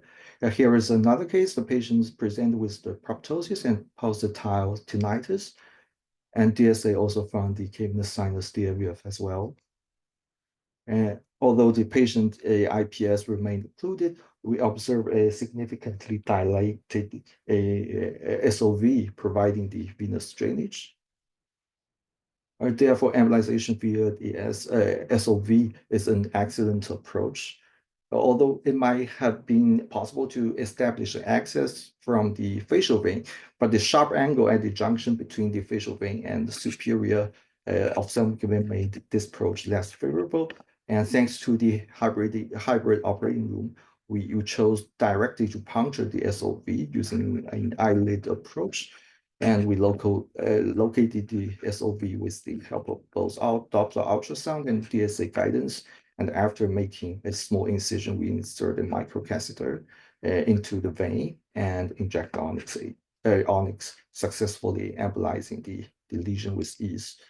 And this is the post-operative image, show the fistula was occluded. Although our hybrid surgical approaches for the venous access, especially the direct access to the cavernous sinus, is straightforward, it is still invasive. It requires a surgical incision on the head, and in case like the orbital zygomatic approach, the trauma can be significant. Therefore, for select patients with specific characteristics, we have refined our approach to minimize the invasiveness while maintaining the treatment efficacy. Like this patient, 26-year-old female, and the MRI showed the abnormal signals in the right cavernous sinus. And DSA also demonstrated right CS DAVF.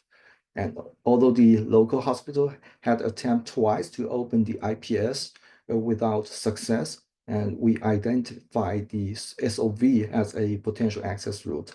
But I decided not to use that approach in this case because this patient is a young woman. I want to avoid any unnecessary comestic trauma. Fortunately, our center had a highly skilled endoscopic team, so I consider an endoscopic transnasal approach as an excellent alternative for accessing the cavernous sinus. So this is the ECA and bilateral vertebral artery. As you can see, with the help of the endoscopy, I was able to expose the right cavernous sinus quite easily. by gradually removing the bone from the sellar floor towards the right side, I could uncover the inferior wall of the cavernous sinus. And at this point, I made an incision of the in the outer layer of the dural. Then I carefully advanced the inner dilator of a 5 French radial sheath into the cavernous sinus. And this particular dilator is well known for its relatively stiff tip, making it easy to penetrate the dural and access to the cavernous sinus. And at the same time, its tip is not too sharp, minimizing the risk of damaging the internal carotid artery. And the Emerson microcatheter fit perfectly through this dilator, allowing us to navigate smoothly into the cavernous sinus. And from there, the procedure became quite easy. We carefully deploy several coils into the cavernous sinus, and followed by the controlled injection of onyx. And step by step, we monitor the embolization process until the fistula was completely occluded. I believe that at present, this is the most precise and effective and minimally invasive method for accessing the cavernous sinus, especially for the patient with some difficult venous access. And the final scenario where a hybrid approach is particularly valuable is the combined use of open surgery and interventional techniques to treat the complex DAVFs. By integrating both surgical and endovascular strategy, we can optimize the safety and effectiveness while minimizing complications. We see this case, 65-year-old male, SAH, CTA and MRI show the foreign magnum, DAVF. And in this patient, we identified two sources of arterial supply. The first is from the ascending pharyngeal artery, which is extremely small and challenging to navigate. And the second arterial blood supply came from an intracranial branch of the right vertebral artery after it entered the skull base. And initially, we planned for an interventional approach. However, we realized that partial embolization might be harmful for a patient with active bleeding. And on the other hand, open resection was also risky due to the difficulty of exposing the ascending pharyngeal artery's blood supply. Therefore, our first priority was to control the blood flow from the ascending pharyngeal artery before proceeding with further treatment. However, as you can see, the ascending pharyngeal artery could not be completely embolized after we inject onyx. Next, we attempt to embolize through the branch of the vertebral artery, but unfortunately, you can see the onyx quickly reflects to dangerously close to the main trunk of the vertebral artery, making further treatment very difficult. Despite our best efforts, the residual blood flow remained, making it challenging to achieve a full occlusion of the endovascular treatment alone. So at this point, thanks to the hybrid surgical setup, we quickly proceed with a craniotomy. We locate the branch of the vertebral artery supplying the fistula and perform a temporary occlusion to control the blood flow.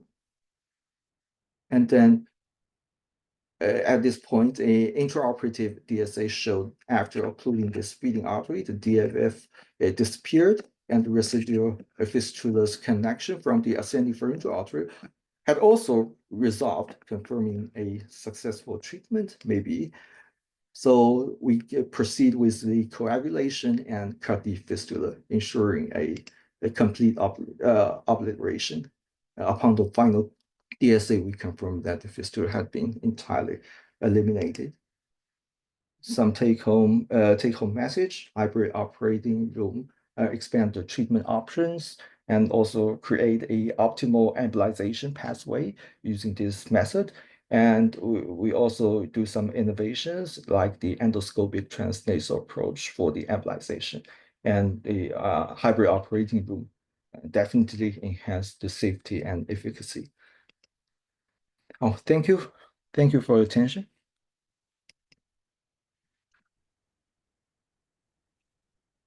Wei, thank you so much. Excellent cases. Are there any questions or comments? Anybody else have used this technology? I know we have some cases as well. Okay.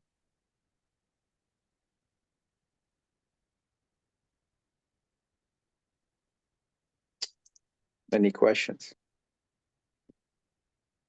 Any questions regarding setup? Do you have a single or double? How many planes?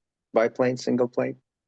Currently, we have the single plane because the limitation of the room for the setup, the biplane, we don't have so much space for the biplane.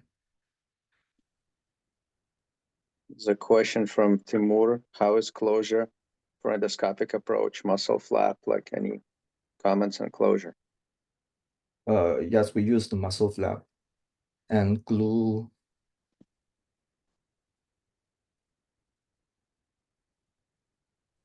What kind of we have some experience with endoscopics as well. We didn't use the muscle because it's a very small, tiny puncture of the cavernous sinus. There's no opening of CSF pathways. So we just use some glue and simple material. We didn't use the whole flap. Obviously, the whole flap also can create some issues. So. Yeah.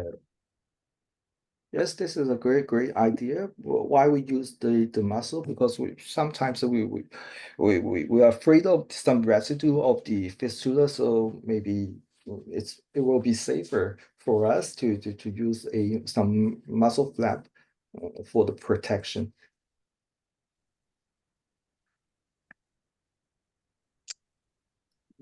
I think one of the other kind of like this kind of approaches, I like the fact that we're talking about endovascular versus surgery, but increasingly, I think we see that these are just different ways into the body. You know, some are different approaches. The most important thing, as we always say, is the target. Like we know where we need to be, and the different ways of getting there is just like part of our armamentarium. And hopefully it's going to evolve that way in the future as more hybrid ORs are available and the expertise is there. So I think it's very important. I do want to put in a small plug way for another approach that I think is probably being underutilized for some of the cavernous fistulas, which is the direct transorbital puncture.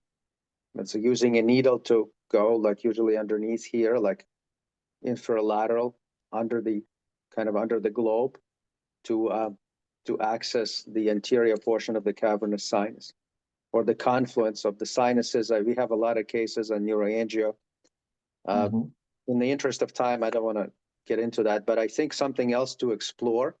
It's it's on the spectrum of like this surgical direct puncture endovascular, but I think oftentimes the results can be good and the access is relatively straightforward.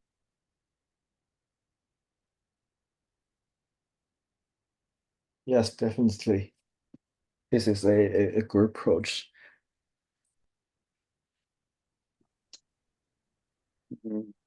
Okay, anything else? Anybody else? Okay, Wei, thank you so much.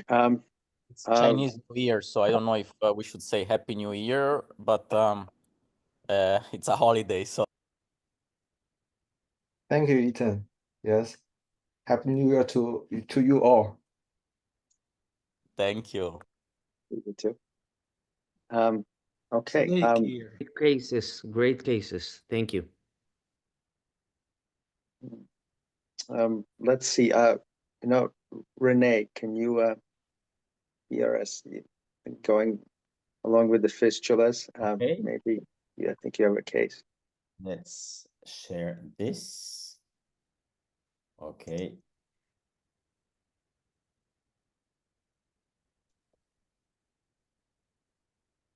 So it's a patient here with a well-known vascular malformation since a couple of years, and she progressively develops enlargement of her ventricular system. which is the reason why treatment is progressively considered. So, okay, switch to laser pointer. Here is the angio from the right ICA, showing also the PCA. And we see some meningeal branches from the siphon. Here is obviously also a meningeal branch, this one here. But not only, if we look then at the right ECA, then it becomes quite clear that we have meningeal branches coursing through the forks, here getting from cranially to caudally, from caudally to cranially, here to join at the level of the falcotentorial junction. If we look at the left side, same thing, dural branches. So we're progressively switching into the diagnosis of falcotentorial fistula. And I think that here we have access, we have everything we can wish, with a nice MMA, with another posterior meningeal artery coursing alongside the straight sinus, arriving somewhere here. And then we look at the posterior circulation, and it starts to be a bit more weird because there are a lot of vessels here. And we may wonder which are all those arteries. One is obviously some, I mean, there's the SCA, but not only. So we then here made a rotational angiogram with a volume acquisition of the posterior circulation in blue and of the anterior circulation. I don't remember which one, but we're going to see it, probably the left side in orange. And we can see here, it's all about to see how the veins are and what is this stuff here. So blue are all the vessels coming from posterior circulation, and there we start to see the veins. And this is here what I think is interesting, where we see this vein. Can you see it? Can you see my laser pointer? Yes. And here, this vein, if you follow downstream, you can see that from there it goes ventrally and dorsally. But everything seems to be coming from here. And here you don't have that pink color, but you have pure orange and pure blue, which means, in other words, these are the arteries. And all those things are arriving here. So I continue to scroll through this. And if now you look again at your angio images, you can see that same vein here that goes ventrally, that goes dorsally, and this one here that continues on one direction and on the other one. And if you want to understand better all those arteries, I wanted to show this patient because we had not so long time ago some discussion on bananas about mixed AVM dual fistulae or dual fistulae with pi recruitment or any kind of those mixed pathology. If we look at specifically the right SCA dorsal feeder, it's this one here, so that one. It's simple to put a magic inside. Here we are, arriving here. If we take him a bit back, we see that this is the artery where we were. This is a more dorsal one. So now it starts to be a bit more complicated. Are the shunts here or there? Here we lose a bit from there. Now we go inside this artery selectively. We see a bit better. Here seems to be beginning of veins. Now, if we check the PCA, we can go within the PCA down here with the magic quite far away, so far away that we arrive in this vein. Obviously, there is, as soon as the microcatheter goes to the vein, I call it a macro shunt. So probably here larger shunts. And if we take the magic back, we still see vein. And now we see arteries. So obviously the junction between vein and artery is just here at this point. And then we go to the left SCA that also participates here, still artery starting to the vein. And if we inject all three catheters together, we see most of the AVM from the pilot circulation. Of course, here we don't look at the meningeal circulation. So at this point,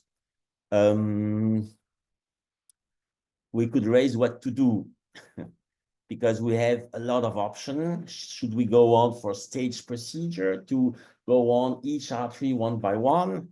Should we start with a meningeal or should we start with a pile? Or why should we go with the vein? Because again, here, this is the navigation to the vein. We had the three magics in the different arteries to control. And my choice was to go to the vein as we had potentially some ischemic risks by embolizing the arteries if we have too much of reflux. And on the other hand, all those arteries arriving in the same vein. And again, if we look at this here, I'm going to scroll again. Now that we're getting progressively acquainted to these pictures, here is that vein. And if I go back, you may recognize each of the single arteries. I mean, you cannot recognize in 1 minute, but if you spend half an hour, you recognize exactly each of the single arteries, and you see exactly where the shunts are at this level. So if this here are the portions of vein to occlude, probably we're more effective, but probably also less at risk to go on by the vein. And we have this venous anatomy, which is helpful. So here's the venous navigation. We go from the dorsal to the ventral vein, which is not what we want. So here we need to go up there on the sagittal view. And then we bring two catheters, put some coils to avoid having a leakage of the liquid embolic. And once it starts to thrombose, we start to inject some onyx or squid, whatever we call it, ethylene vinyl alcohol, some further NBCA. And then we inject retrogradely. We see that also the meningeal arteries are arriving in the same portion. And if there was any doubt left concerning the fact that both veins were connected, you see that here the injection to the guiding that has been placed in the vein shows that you go from one vein to the other one. And then once a bit more of embolic has been injected, she's cured. And if you see the MR, the corresponding MR, well, we see where the embolic agent has been placed and she progressively resolved from her hydrocephalus. So I wanted to share this case here because I found that it was interesting to see how much understanging of the angular architecture was possible when doing this, what we call 6D, the fusion of two 3D volume images.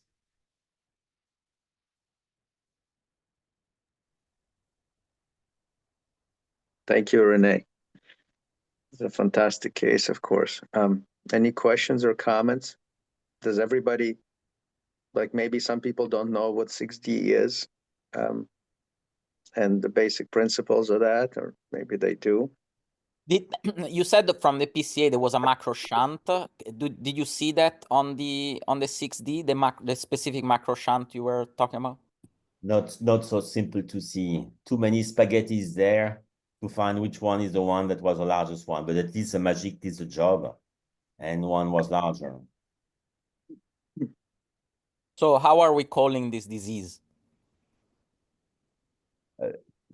I mean, I think it's clearly a dural fistula with a pile recruitment. And the idea here, not to do the MMAs that would have been the standard way of doing everything, is you're never sure if you go through the MMAs, whether you may compromise the pile recruitment, because there have been some patients where this led to bleeding. There are some questions here on the chat. Sophia, one 3D from the venous catheter, one from the vertebral, right? There were a bunch of magiques. No, there was someone asked to explain 6D. So I don't know if you want to explain. So yes, it's you do a volume acquisition. So for aneurysms, we do always a 3D volume acquisition.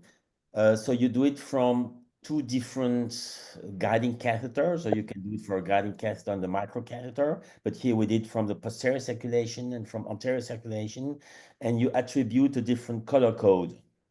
So the one is the blue, the other one is orange. This is what we have up. I mean, you can play with the colors, whatever. And the fact to follow the colors allows to see suddenly a lot of things, or somehow to understand where the vein starts, because the veins usually it's a mix of colors. You can, I mean, the MPR images show a lot. Of course, you can do it also without colors, but in an AVM at least, you see what we call the venous segmentation, how all the veins come together. You know, all the veins coming in the main vein. You see this very well. And the goal here of the 6D was to search for several veins coming together so that we would have called it an AVM. But we only saw that main vein, no other veins before.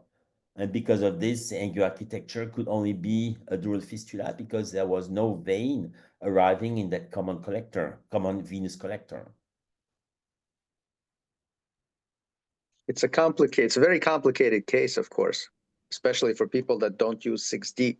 So we very much encourage, if somebody is interested in this, to start doing this on simpler lesions.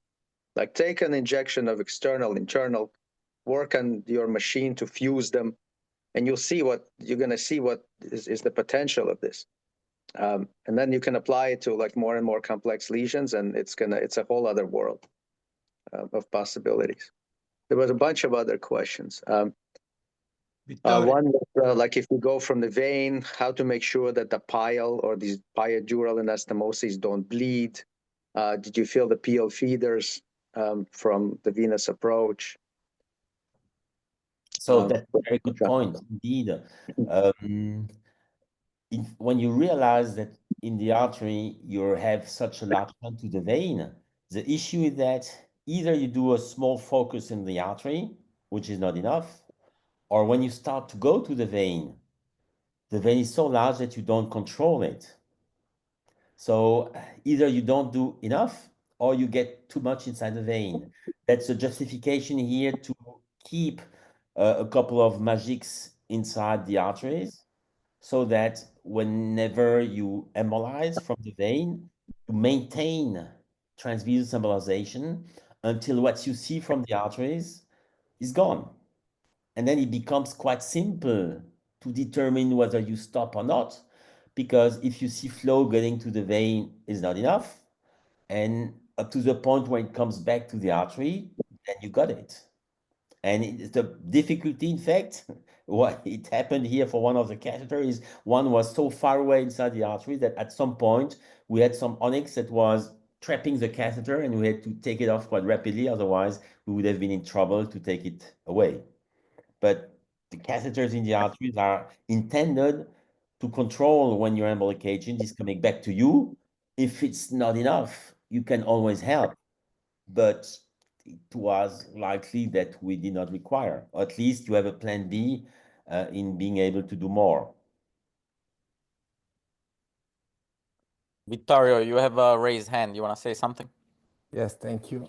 Hi, everybody. Thank you, Rene. Outstanding case as usual. Yes, I think we call it dural fistulas with pie support. We usually see which one is, if it's the dural or the pie support is the preeminent support, and so we name it. But I think it's just a shunt with some arteries, dural and pie. I have a question technically. Because for normal people, not I'm always afraid that for a security reason to control the situation from the arterial side. So you didn't inject from the arterial, you just go through the vein. And so you don't care to reduce the flow to favorize the progression of the end. And the second question is, did you control all the pile? You had free magic, and you were able to control almost all the pile afferents. Is it correct? Yes. So Okay. the pile afferents, there were mainly 3 arteries. All 3 were to be seen. And in fact, our security was here to keep the magic. Otherwise, we could have said, we don't make it complicated. We just put a catheter in the vein, and then we will win. But I think that it would have been a bit more hazardous. Of course, we could have said, okay, I take one magic, and then I go from artery to control. But in the end, why not to take a couple of others and to have the situation under control?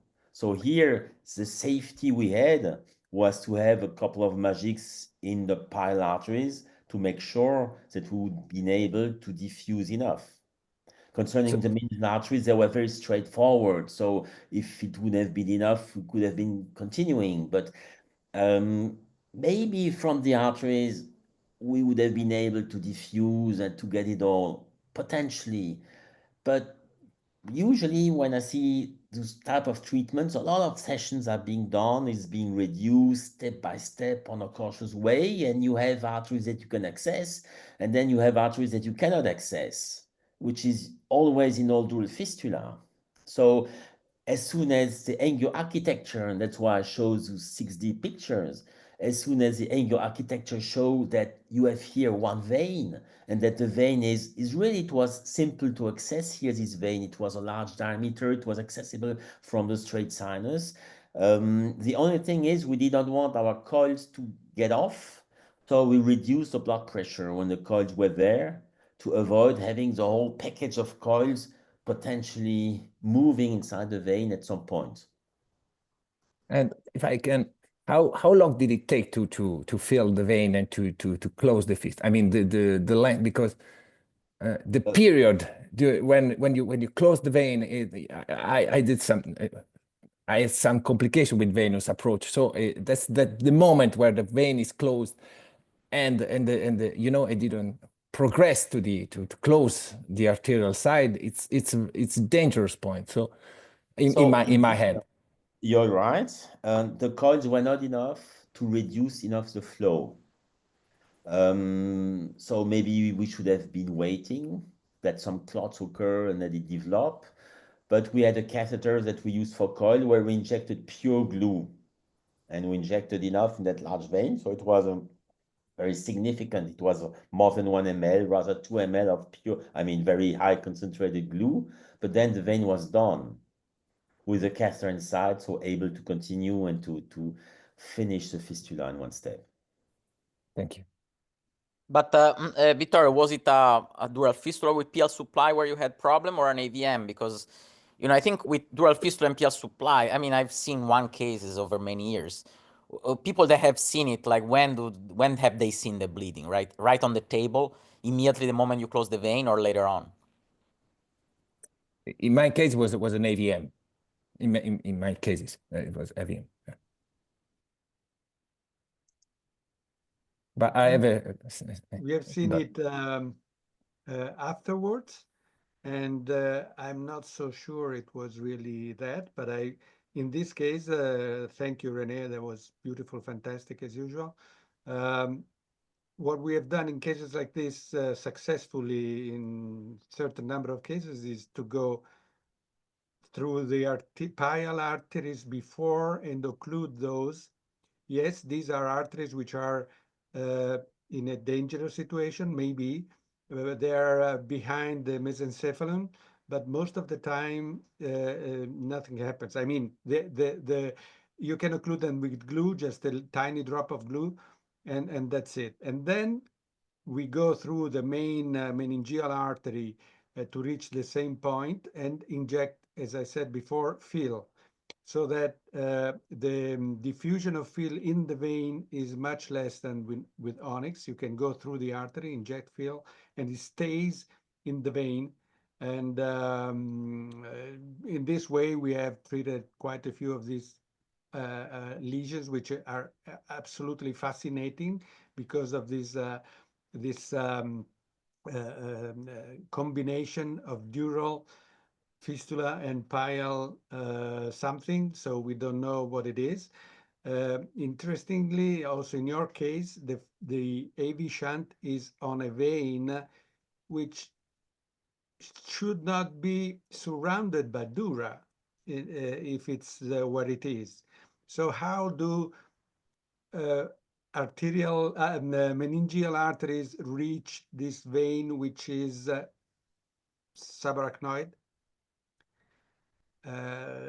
That's my question. You're saying the foot of the vein here is not dural. Is that what you're saying? It doesn't look like. I'm not sure. Maybe Rene can answer this point. But no, because I did not open, but I agree with you, and also with the way to handle. Our usual way to do is exactly what you say, and that's why I showed here this patient, because it was different. We were surprised to see that this Falcotentorial dural fistula was not located on the vein of Gallon, where most of them are always, but on this presumably cerebellar vein, but I guess we're so close to the dura that there must be some dural connection. And I guess that vein is so much enlarged that you get arteries from different sides, a pile from one side, the dural from the other one, presumably.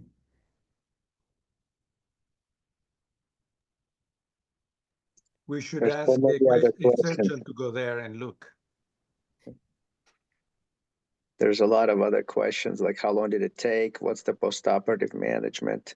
So it was. I mean, it took something like 2 or 3 hours. It was not so long, and she's doing good. Her main concern was whether she required to have a shunt placed. I mean, a VP shunt, and in fact, no. It shrunk progressively. We have MR follow-up that showed that she does not have need for this, but she was very afraid of it. She knew the diagnosis since several years, and that was the reason why finally treatment was done. And indeed, potentially, all those vessels filled with material could have increased hydrocephalus acutely. So we kept it open, but this did not occur. What about postoperative pressure, anticoagulation? No anticoagulation, no vein, no vessel that you want to remain open. That's why no anticoagulation. And pressure goals? Not an AVM, so honestly, I don't remember, but I don't think that we put her under the regime of low BP as we do usually after the AVMs. So you're not as aggressive with these, even though there's a lot of bidural side of kind of thing, even though the vein doesn't seem dural. Exactly. Yeah. Dodi, how many cases of PL rupture after dural fistula have you seen in the last in your 2 years of career? Unfortunately, my memory is not very good, and it's getting worse and worse. But I would guess at least 3 out of maybe not only that location, of course, but all the cases where we see PIL could be around 100, maybe.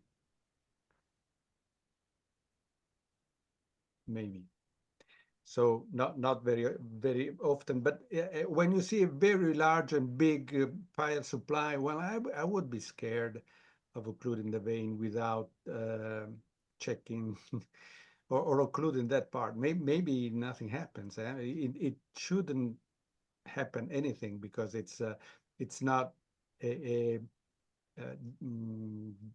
delicate structure. It should be just normal vessels going to a dural something. So in principle, the risk of them rupturing is very low. But still, if it's not such a big problem to get there with the magic and just inject some glue, why not? Yeah. And they're also, like, the anatomy of these is this whole other separate thing. Like some of these arteriovenous, like the bidural connections, are quite far from the fistula. right? And the dural, the branch runs along the tentorium, for example, for quite some length. Others are more closer, and I don't know, Timo makes a point about the distinction of them. Yeah, but if it's far away, I think the risk is very low. I suppose the risk is higher if it's the spinal supply is really close and attached to the vein. Otherwise, probably it's much less, but we don't know. There's also, I think, calls into like discussion, this idea that, you know, people talk about the artery of like Walschlager and Walschlager, or you know, these basically Davidov-Schechter. As much as we can think of one artery, as you say, like arteries are everywhere. So in this location, there's like a propensity for formation of pyodural anastomosis.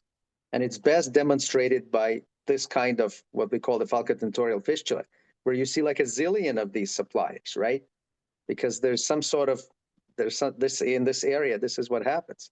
And then we're talking about controlling, I don't know how many of them. So Rene's point is, if you go from the vein, that's where they all go. How many dural supply can we control?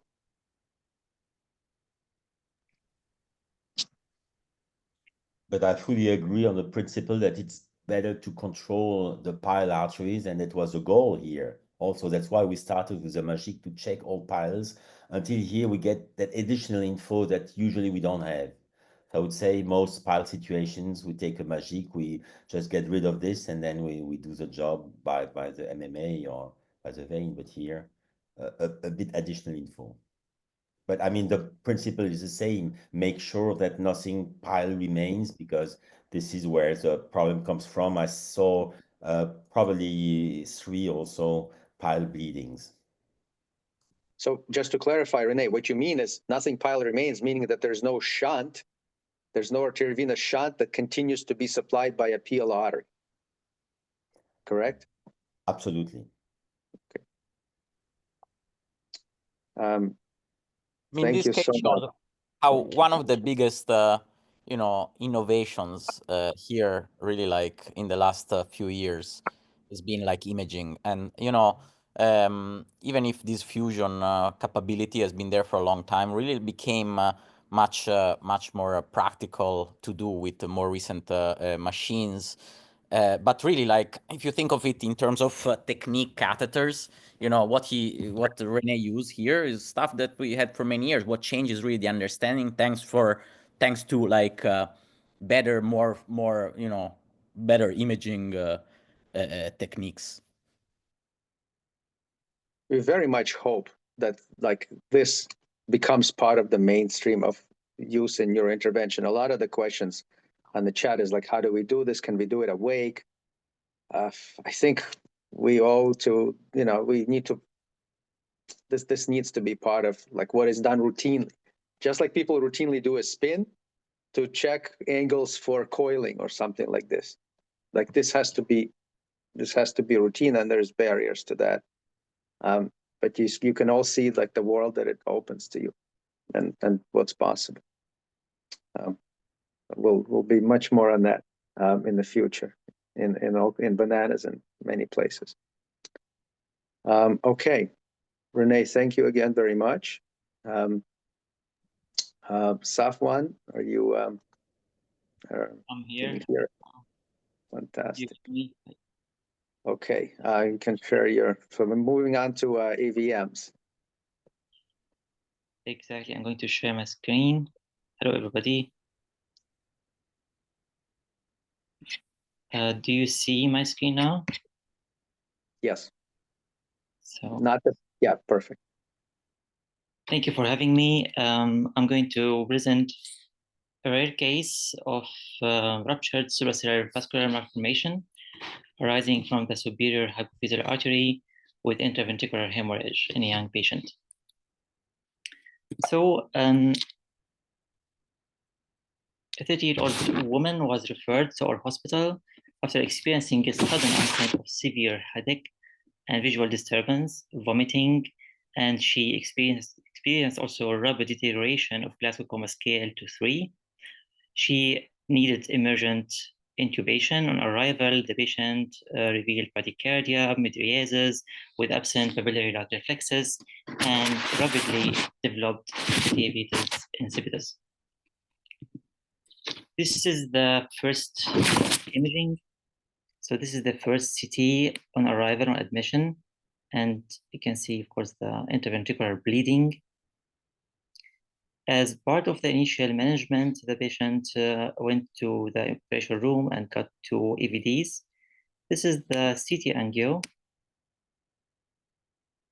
also in the initial arrival admission, which wasn't really remarkable.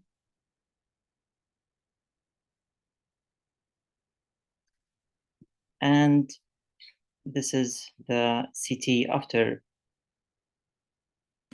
insertion of the EVDs. And you can see the patient has rebleeded. Comparing these two, much more blood in the ventricular system. MRI was a bit of diffusion restriction in the hypothalamus, but also not remarkable. Nothing like no structures to see, no AVM to see, not clear one. It was a bit here unclear suprasellar region. And in the top angiography, we can see here these arteries from the medial sides of the internal carotid artery, both of them, and some structures, vascular structures in the suprasellar region, and this vein going up towards the interior venous cerebral vein.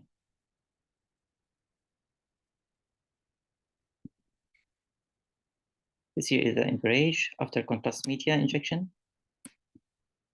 So the lesion was unclear if it's like really only suprasellar or also in the infundibulum of the pituitary gland or in hypothalamic area. This was the injection of the right internal carotid artery. The AB view, you can see through the early venous drainage. And lateral view,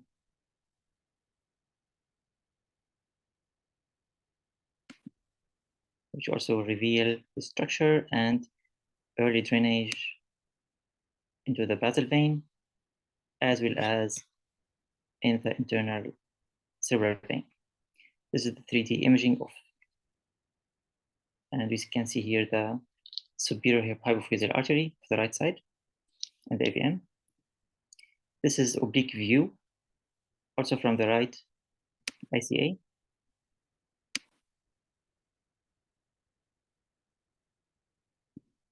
And this is injection with a magic into the right PCOM.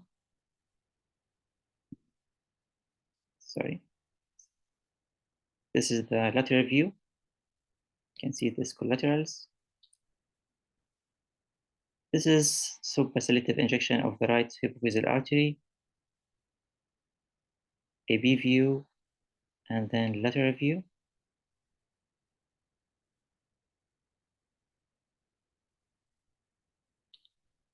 This is 3D.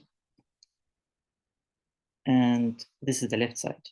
We have to the left side similar picture from the left superior hypophyseal artery, also early drainage in the basal vein on the right side, and in the right internal cerebral vein.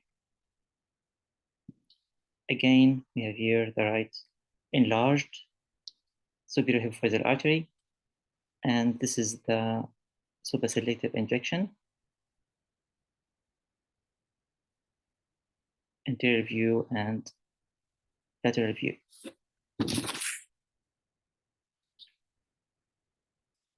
This is how it looks in the BANANAZ CT or CBCT.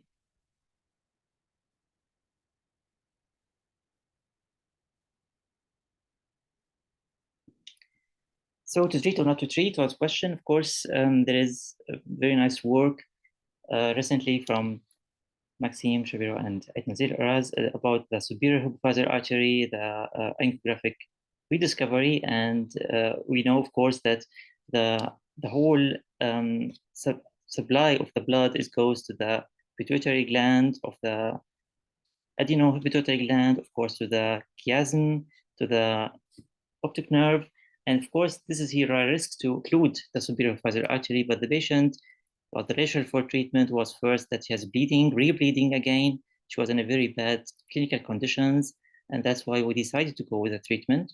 The treatment options was to choose between surgical or interventional or radiosurgery. The radiotherapy was not an option in this case in the acute phase. Surgically, the neurosurgeons didn't want to touch the lesion, and then it was about choosing to go transvenous or transarterial in the interventional therapy. We chose at first to go and try to occlude the artery and then to go through the vein. So this was first the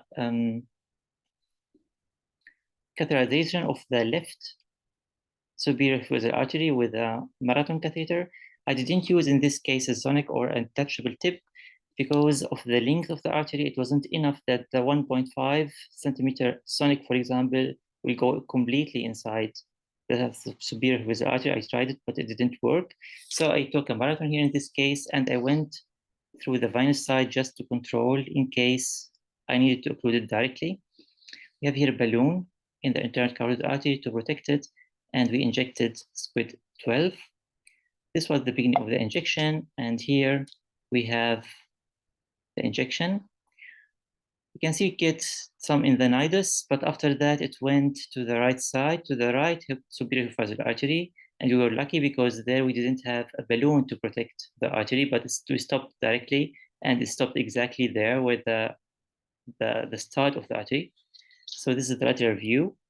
After that, we went through the superior vein here coming towards the internal cerebral vein. And there we used a Zonic 1.2 without pressure cooker, just injecting. And I was hoping that because the vein was so small, that we will have complete occlusion of the vein with the Zonic, and then we will have complete penetration of the AVM, which didn't work well. Like we occluded the part. This was the control after occlusion of the vein. We were still having in the lateral view the early drainage in the basal vein, the right side, and nidus. This was here after putting some coils with pressure cooker technique in the basal artery of the right side. I was concerned about occluding the vein there because of the drainage of the basal ganglia. So I was much concerned that there will be like edema or like infarction in the basal ganglia, but at the same time, I was not sure if stopping at this point is going to make the pressure less and to cure the AVM after that in radiotherapy. So we chose to complete the procedure and to occlude the tip of the basal vein and then to inject squid with the sonic catheter. So this was after just occluding the basal vein, and then we have still the tip of the sonic catheter there, and then we injected towards the nidus. This was the end results after finishing, and this was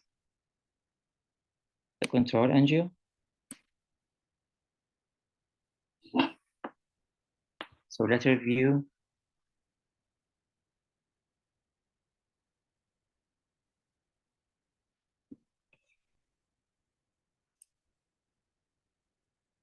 From the right side and from the left side.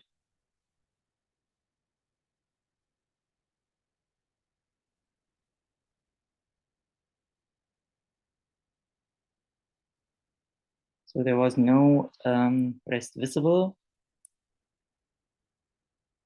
In the MRI, after that, we had edema in the right basal ganglia. So we put the patient on steroids as well as on anticoagulation for 5 days. And this was the result after 4 days. This is the diffusion weighted imaging.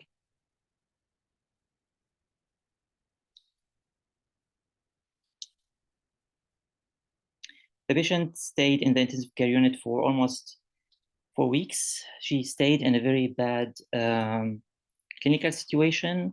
She got extubated, she got tracheotomy, and she went to rehabilitation. So we don't have the control now of the case to see how is it now, how she's doing now. But shortly it will be like maybe in 2 or 3 months that you'll come back and see how it looks. So I would be so much happy to share or to have your comments about the case and how the treatment approach and any ideas. Thank you so much.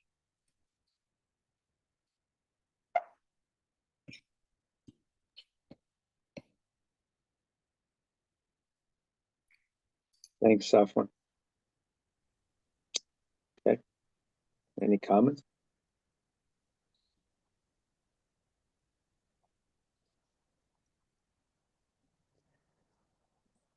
Well, thank you very much. This is a fantastic case and intervention.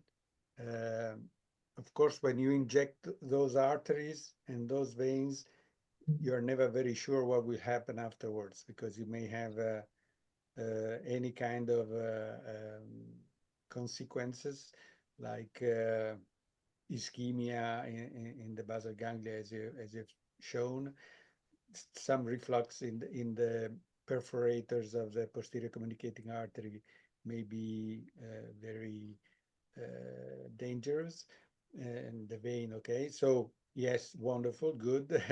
Thank you. I don't know how much you can predict what will happen once you do all this. I don't know if Rene has look at that. You have the perforator from the posterior communicating artery that's really close to it, and sometimes when you occlude those arteries, you may have terrible complications, ischemic complications. So yes, this is a wonderful outcome. I don't know if you do it 100 times, how many No. times you will have the worst Exactly, yeah. result. But I yes. I would even go like more toward like the hypothalamus, like hypothalamus. You know, this is Absolutely. really a hypothalamic region where our understanding on the vascular anatomy there, you know, with all the dynasty of the world, was, I think it's still like not enough to like distinguish what's safe versus not. In this AVM, the anatomy is fantastic, right? So partly we assume it's like it's in the inferior hypothalamus. Could it involve like the pituitary stalk itself? Is that possible based on the arterial supply? Yeah, any hormonal changes after this treatment? No, she's the patient. She has this diabetes insipidus, and she stayed after that with having that status. So she had to get hormonal substitutions. So I had 2 patients, at least 2, but I think not more than 2, with diabetes insipidus exactly in the same location. So I'm not surprised about this. I think you did a very nice treatment, and you got the AVM. I think in retrospect, it's interesting to see what in the end is more dangerous. Was it more dangerous to go to the artery, or was it more dangerous to go to the vein? Probably both are dangerous, but I think that the ability to have no reflux on a 1.5 centimeter sonic with quit 12 is really tough, because 15 millimeter sonic is extremely short, and because 12 does not allow to plug. So probably in retrospect, or the next ones, you may keep a catheter in the artery to see whether you need it or not, but the ability to cure this lesion from the artery is more or less 0. So more control than doing the treatment. Then concerning the veins, indeed the first vein was probably quite small. That's why it was tough to put a second catheter inside. Exactly. But reversely, if you don't plug the vein on a reliable way, the chance to get your embolic agent being pushed in the AVM is very low, which you found yourself because it's only the second vein where you could get a proper plug that enabled you to have enough force to push everything inside. So I think both points are interesting. Once you got an efficient plug in the vein, then you had all the force required to get everything inside the AVM. Thank you. Thank you. I was thinking like if I would do the artery first, I will reduce the flow, I will reduce the pressure, then I will have more chance to penetrate the AVM. Yes, I also tried to reduce. it's true, but on the other hand, you must balance it with the risk, and this is not a low risk transarterial embolization. Yes, for sure. A question, if I may, like in this case, the balloon was not long enough, I would say. Maybe if I would ever do this again, I hope not, should I go like with a longer balloon, like with Copernic balloon? This case was like only 11 millimeters. To protect the artery, to protect the carotid artery during the embolization. The problem is that if you got a 4 mm balloon, which is the size that you need here, you're so much focusing on the lateral view that you may, with a long balloon, not see that the tip of your balloon is in the MCA. And if you inflate a 4 mm balloon in the MCA, it may end up badly. So that's a drawback of taking a longer balloon. Thank you. From the anatomical point of view here, there's one thing which is not to be seen on pictures, but for open surgeons who taught me this, is quite obvious when opening the brain. Is this location here, the anterior perforate space? This is what I've been told, and I think that we're very close to it, which is a virtual space that we hardly can see angiographically, but most of those AVMs located around the hypophyseal gland and just behind M1, I think located in this anterior perforate space.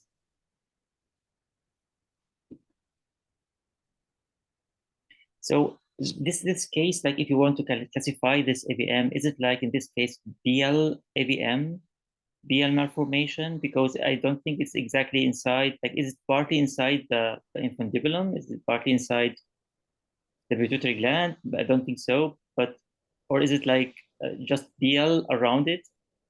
I mean, the AVM in this location have always this angio architecture. They always have these tiny vessels, which are tiny arteries that are poorly accessible. I mean, all of them, systematically. Thank you. Okay. Safwan, thank you so much. Great case. Okay, I think we are at 2:30. I'm very happy to see like 71 people here still. So last, but of course, definitely not least is Dodi's case. Now, before Dodi starts, Gaetan has an announcement. You're muted, Gaetan. I just wanted to remind everyone about the ALICE course. It's gonna be in March, so in 2 months from now or less actually. And it's a great program, and the Banana team will be there too. It would be a reason to go, or whatever. Like, you know, I've been 2 years ago. It was a fantastic. I think if you love Neuro-IR, like it's an important location to be in. Very excited. Okay. Okay, so now switching gears, a lot of shunts. Now Dodi is gonna show something a little different. Yeah, it's kind of late here. I don't know if we have enough time. Do you think so? I will be happy. But I think I mean, for my part, there's like 70 people still here. I think we should keep going. Okay, so if you see whatever.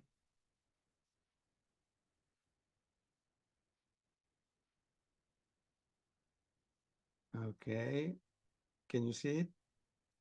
The presentation? Yes. So, of course, I'm retired and happy. I'm going to talk about the ghost connection. This is a presentation I did already in Val d'Isère. I looked at the date, it was 5 years ago. So maybe it's not that interesting anymore. But I have not heard anybody else to talk about it. So I just wanted to remind this thing. Of course, I've been using all kinds of flow diverters. So ghost.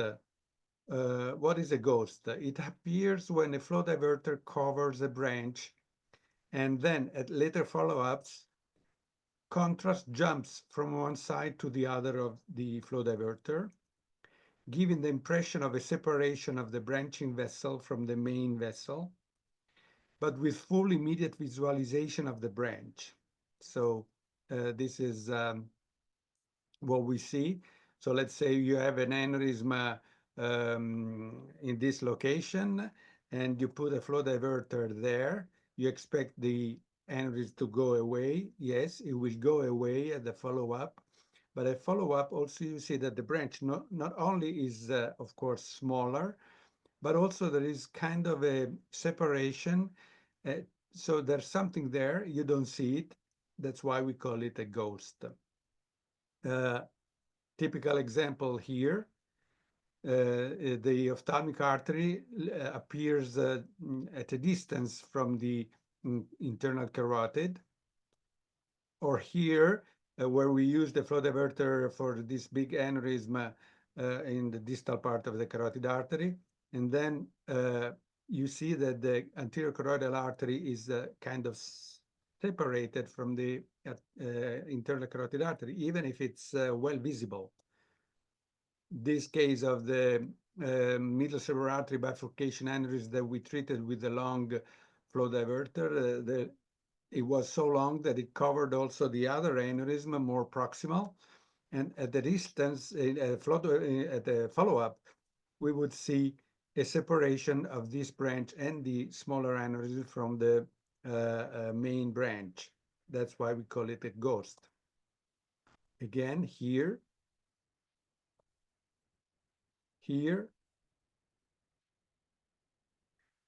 So this white line is obviously not a subtraction artifact.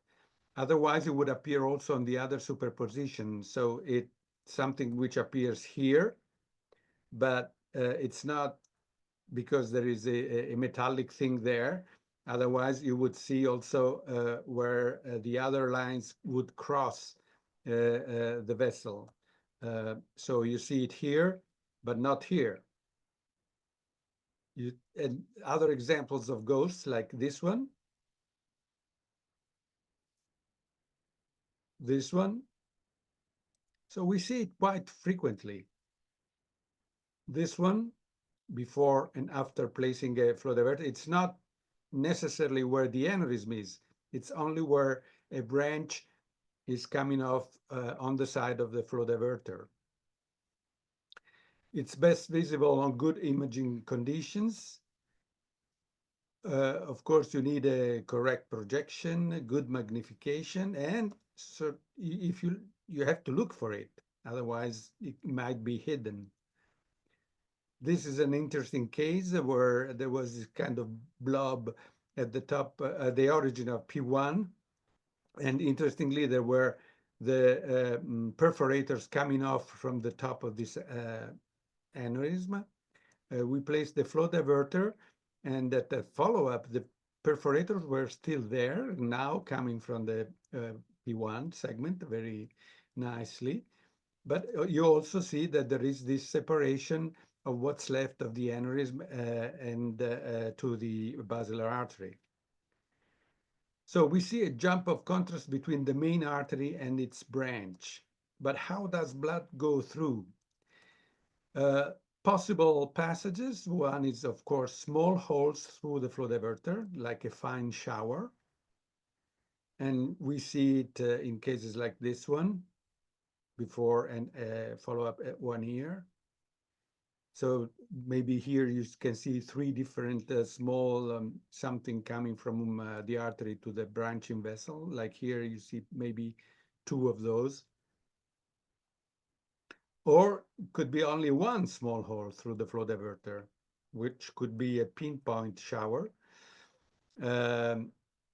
Like in this case, where we put a flow diverter for the carotid ophthalmic aneurysm, and at follow-up, you can see this little thing there, or there,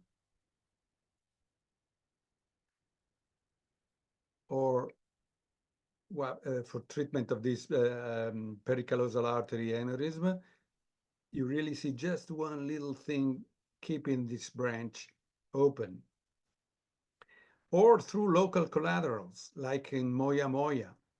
This is more difficult to see. In this middle cerebral artery bifurcation aneurysm, we put a flow diverter. And of course, you see there the ghosts on the main branches. But also you can see that there is kind of a developing or more visible perforators there, which might mean something. And in this case also, the follow-up shows an enlargement of the aneurysm, but you might consider that this was the aneurysm before. So yes, it was larger, the open, where the flow was, the thrombosed part was less, but over 5 years, the whole thing shrank. And interestingly, if you look there, there are many more small vessels there to go from one side to the other of the ghost sign. And finally, there could be also vasa vasorum there. This is a case, a very old case, where there was a subarachnoid hemorrhage. The lady bled from the top of the carotid artery aneurysm, but she had also other aneurysms on the other side, which were not treated.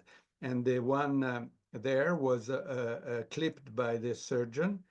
The 5-month follow-up showed a good clipping of this aneurysm, but we kept looking at and checking the other aneurysms. So we have a 1-year follow-up, and we have a 3 years follow-up. And you can see that the middle cerebral artery has kind of blown in the meantime. It's like a little balloon there. And that 4 years later, finally, it was the time where we could use flow diverters. And we decided to place a flow diverter there. Sometime later, follow-up, very nice. The dilated part is no more there. But of course, we have ghosts in that region, as you can see there. But most importantly, so those are the ghosts that we usually see. It's something that we could see below the artery, and obviously was not there before. So what could be that? And the last case that I will show you is the one case there for us was a case that we liked a lot. It's one of the best cases we had. It was case number 3. And from there, I started to call these devices intelligent devices. Why? Because they occlude what should be occluded, the aneurysm, but they leave open what must remain open, the pica. So at 2-year follow-up, you have a beautiful, fantastic result of the complete absence of anything that could remember an aneurysm, but the pica is there. So beautiful, but if you look at what happens is that you see something coming out exactly below the flow diverter and the vertebral artery, which might be responsible for the flow in the pica, or at least help the flow in the pica. I went back to one presentation of the BANANAZ, as you can see from YouTube, of last October, where Isil Sachi presented a few cases of middle cerebral artery aneurysm treated with flow diverter, and you could see that even in her presentation, it's not just my cases. Can show this ghost appearance at the level of, in this case here, in this case here, in these cases here and there. So it's kind of frequent if you look for it. Should we worry about it? My conclusions are that all the new techniques, of course, and devices allow treatments of aneurysm in an always improving way, but be careful of possible consequences, immediate or delayed, possibly very delayed. So these vasa-vasorum or moya-moya-like things could, in the future, present with some ruptures, or I don't know. We will just see. So thank you very much. Fantastic. I was looking to see if I was able to find some images. The understanding of this specific is really like improved with 3D, I would say, rather than DynaCT proper, meaning like with a subtracted dual volume acquisition, where you can, improve as much as possible the visualization of the stent and the visualization of the flow. That way, we started doing this routinely as a follow-up for pipeline cases, and most of the time, based on our review of the images, it seems the shower, what you call it a shower, is the most common reason of these. You see multiple, essentially, the vessel, instead of filling through one hole, is like filling through multiple separate channels. Other times, it's a small collateral perforator that take over, and they're just too small to understand on the 2D images. But, when you play around, you kind of understand how this feels. So I would say, sorry, the question is why there is a little distance, and it's not just there. I mean, okay, even so if you have a shower. So on the shower thing, I would say, like, I think the reason is just that the single channel of the shower is just like so small that goes beyond sort of like the power of the resolution of the 2D. Meaning that, yeah, we know that the 2D conceptually has higher resolution of the 3D, but here we're talking about one single like filament in the middle of the head. And so I think the reason is just an imaging related. And, I wasn't ready with some cases, but I think it's that's the reason why you don't see it in those shower, let's call it shower cases. Not that you don't see the shower, but why isn't it the artery, the branching artery filled from the very beginning, from when it's attached to the stent, but it's a little bit away from okay, now you know the flow better than I do, but the resistance increases, right? If the flow goes through multiple channel versus one, correct? So could it be that causes just that slight delay that you're pointing to? Yeah, maybe. So let's say here Vittorio was wanting to say something. Vittorio? No. Yeah. No, I think Eitan already. I think you're pointing out maybe something that's a technical limit in visualizing what passes, what keeps the vessel alive. I mean, something, maybe some hyperplasia local, and then where it can stimulate some growth factors locally, then can stimulate some new vessel, like you pointed out, in different forms. And but the white line that you see, right?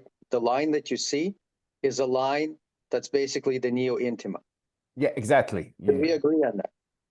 I think so, personally. You think, Dodi, what do you think? No, because it's outside the vessel. You mean it's inside the branching vessel? So, well, okay, so this is where like some of the stuff that we recently did might kind of become into play, because the device itself, it's not like at first it's inside, right? Now, once there's like neo-intimal formation that people call endothelialization, but it's not really that, it's neo-intima, the device really becomes inside the wall. And sometimes there's some positive remodeling or negative where it like can get bigger or smaller. Aside from like the neo-intimal formation, the device can expand or not.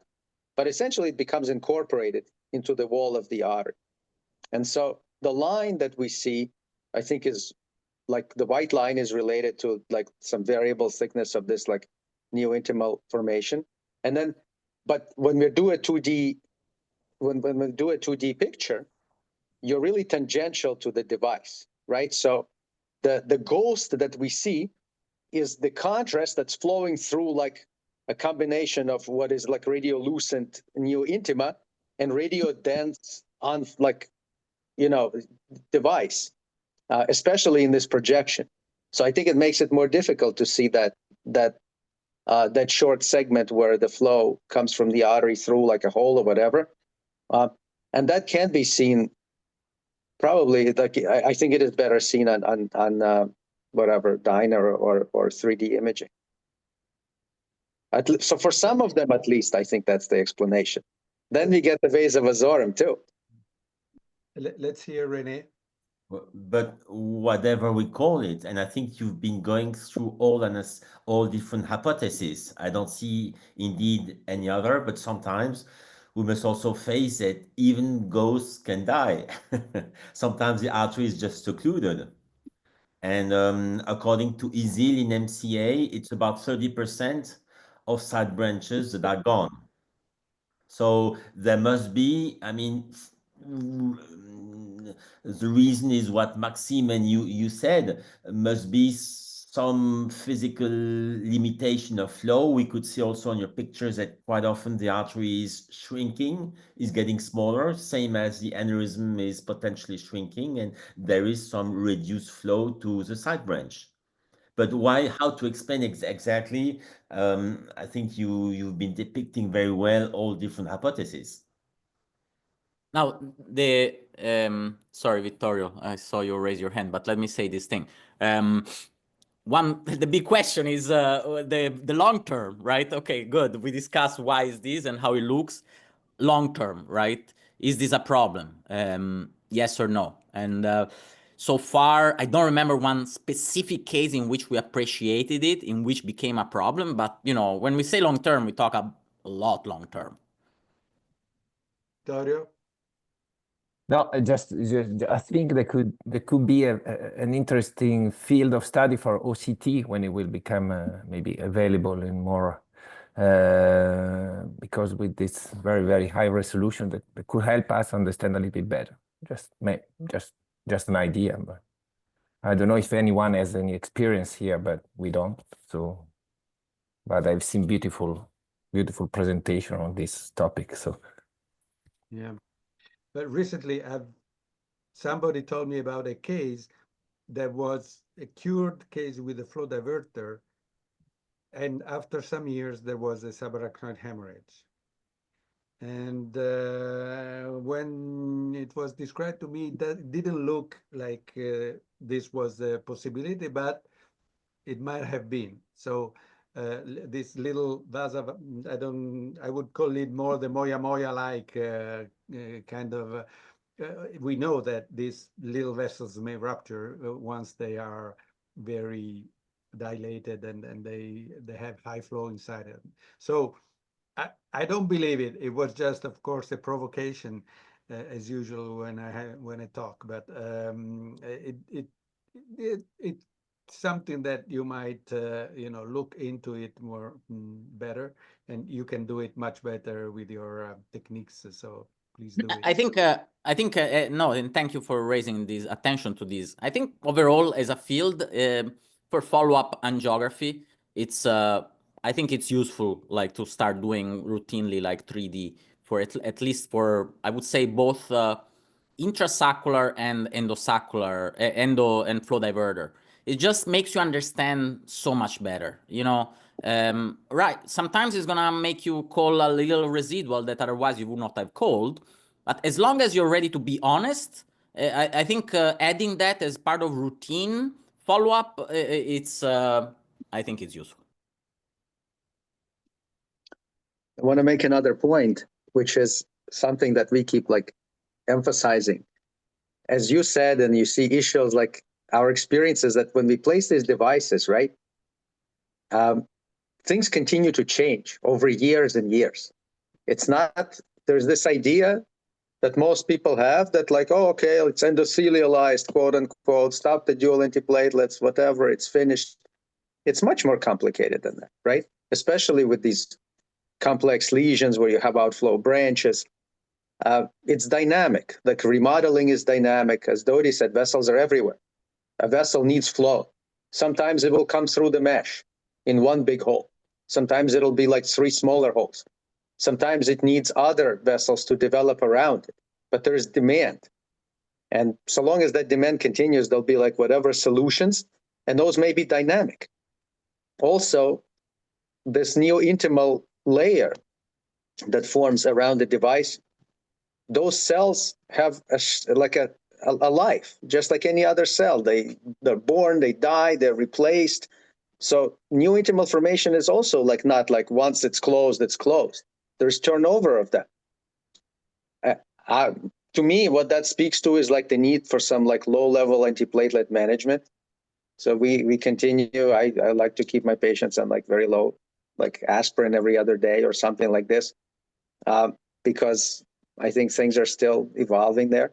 That's the one clinical, one of the clinical like consequences I take from this is that we need, to me, that's stopping all antiplatelets is, I'm not sure if that's such a good idea.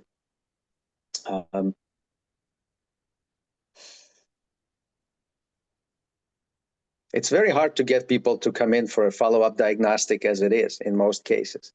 Now imagine having to do it under anesthesia with like, we do it with, you know, DynaCT or with the rotational angiograms and learning a ton.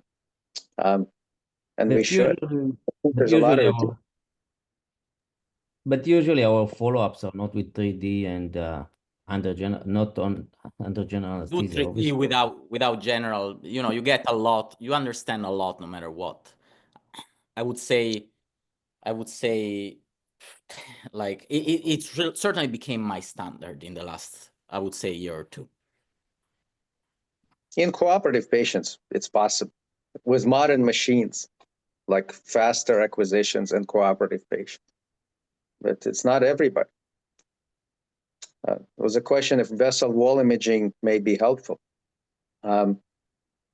Probably, well, vessel wall is gonna, we're not gonna see these little holes. They're way too small to see with vessel wall. Could it contribute to our understanding by seeing parts of the vessel wall that we can't see under angiography, like another piece of information maybe? And it's definitely underutilized. I mean, something we saw with vessel wall on follow-up pipeline is this sort of like linear enhancement of the wall, which is interesting. And the other thing is something that you don't need specifically a vessel wall, but if you do MRI with contrast, you're going to see continued enhancement of the aneurysm, even if it's continue gone and it's shrink, it's going to continue to enhance. Like, how is that add to our understanding? I'm not sure, but certainly is beyond the resolution that we're looking for here. But somehow it means that the holes within the flow diverters are shrinking up to a certain point. Yeah. The holes, you mean? The mesh. Yeah, well, of course, yes. Yes, I probably we will have maybe some more information if for any reason, some of these cases will go to surgery, and they do some kind of ICG injection. That would be very, very interesting to see if, what happens. So why I say this, because I understood much better what happens when you place an atlas. At the time was an Enterprise stent many years ago, when a patient went to surgery, and I could see that the stent was outside the vessel. So it was one of the first times when we could see that, whatever we place inside the vessel at a certain point can go through and get in the subarachnoid space.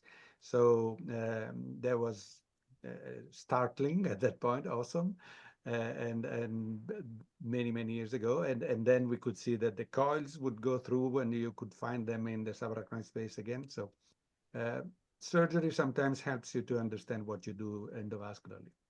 Yeah, but the difference is that usually most of the pipes are within a normal vessel wall as compared to coils, which are in a non-normal, right? He's saying the stent, though. Dodi said that the Atlas stent in the normal wall looked outside, right? That's what you meant. You can see them. I've seen stents before in the OR under the microscope. Stents.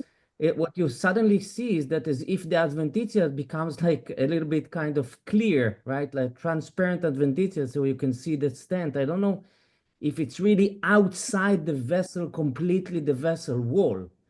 So I'm not sure that it's outside it's not in the subarachnoid space as compared to coils, where I've seen coils in the subarachnoid space. So I don't know if it's the same. What we saw at the time, the surgeon really placed his whatever bipolar. He took the pin of the stent and he just shook it, so he could really so definitely was outside. Keep it with the outside. Yeah, and I have that movie. Maybe next time I show you the movie. Interesting. Interesting. If I find it, I don't know where it is, but yes. Okay. Well, it's impressive that we still have many people on 3 hours of bananas. People is really interested in NeuroIR, huh? But only the 60 people that are interested in NeuroIR. Yeah. Well, I would say that's to me that tells a lot. Taking off your time on the weekend to learn together. So thank you all. Max, you want to say something? Yeah, that's fantastic. It was a great day. Thank you, everybody, and we'll put this on YouTube. And please, for those of you like you have cases, please share your cases. But this is the heart of this whole thing, is the discussion. And looking forward to more. And I hope again, a plug for Alice, like a fantastic course that I hope you could participate one way or another. Thank you all. Thank you. Bye-bye. Bye.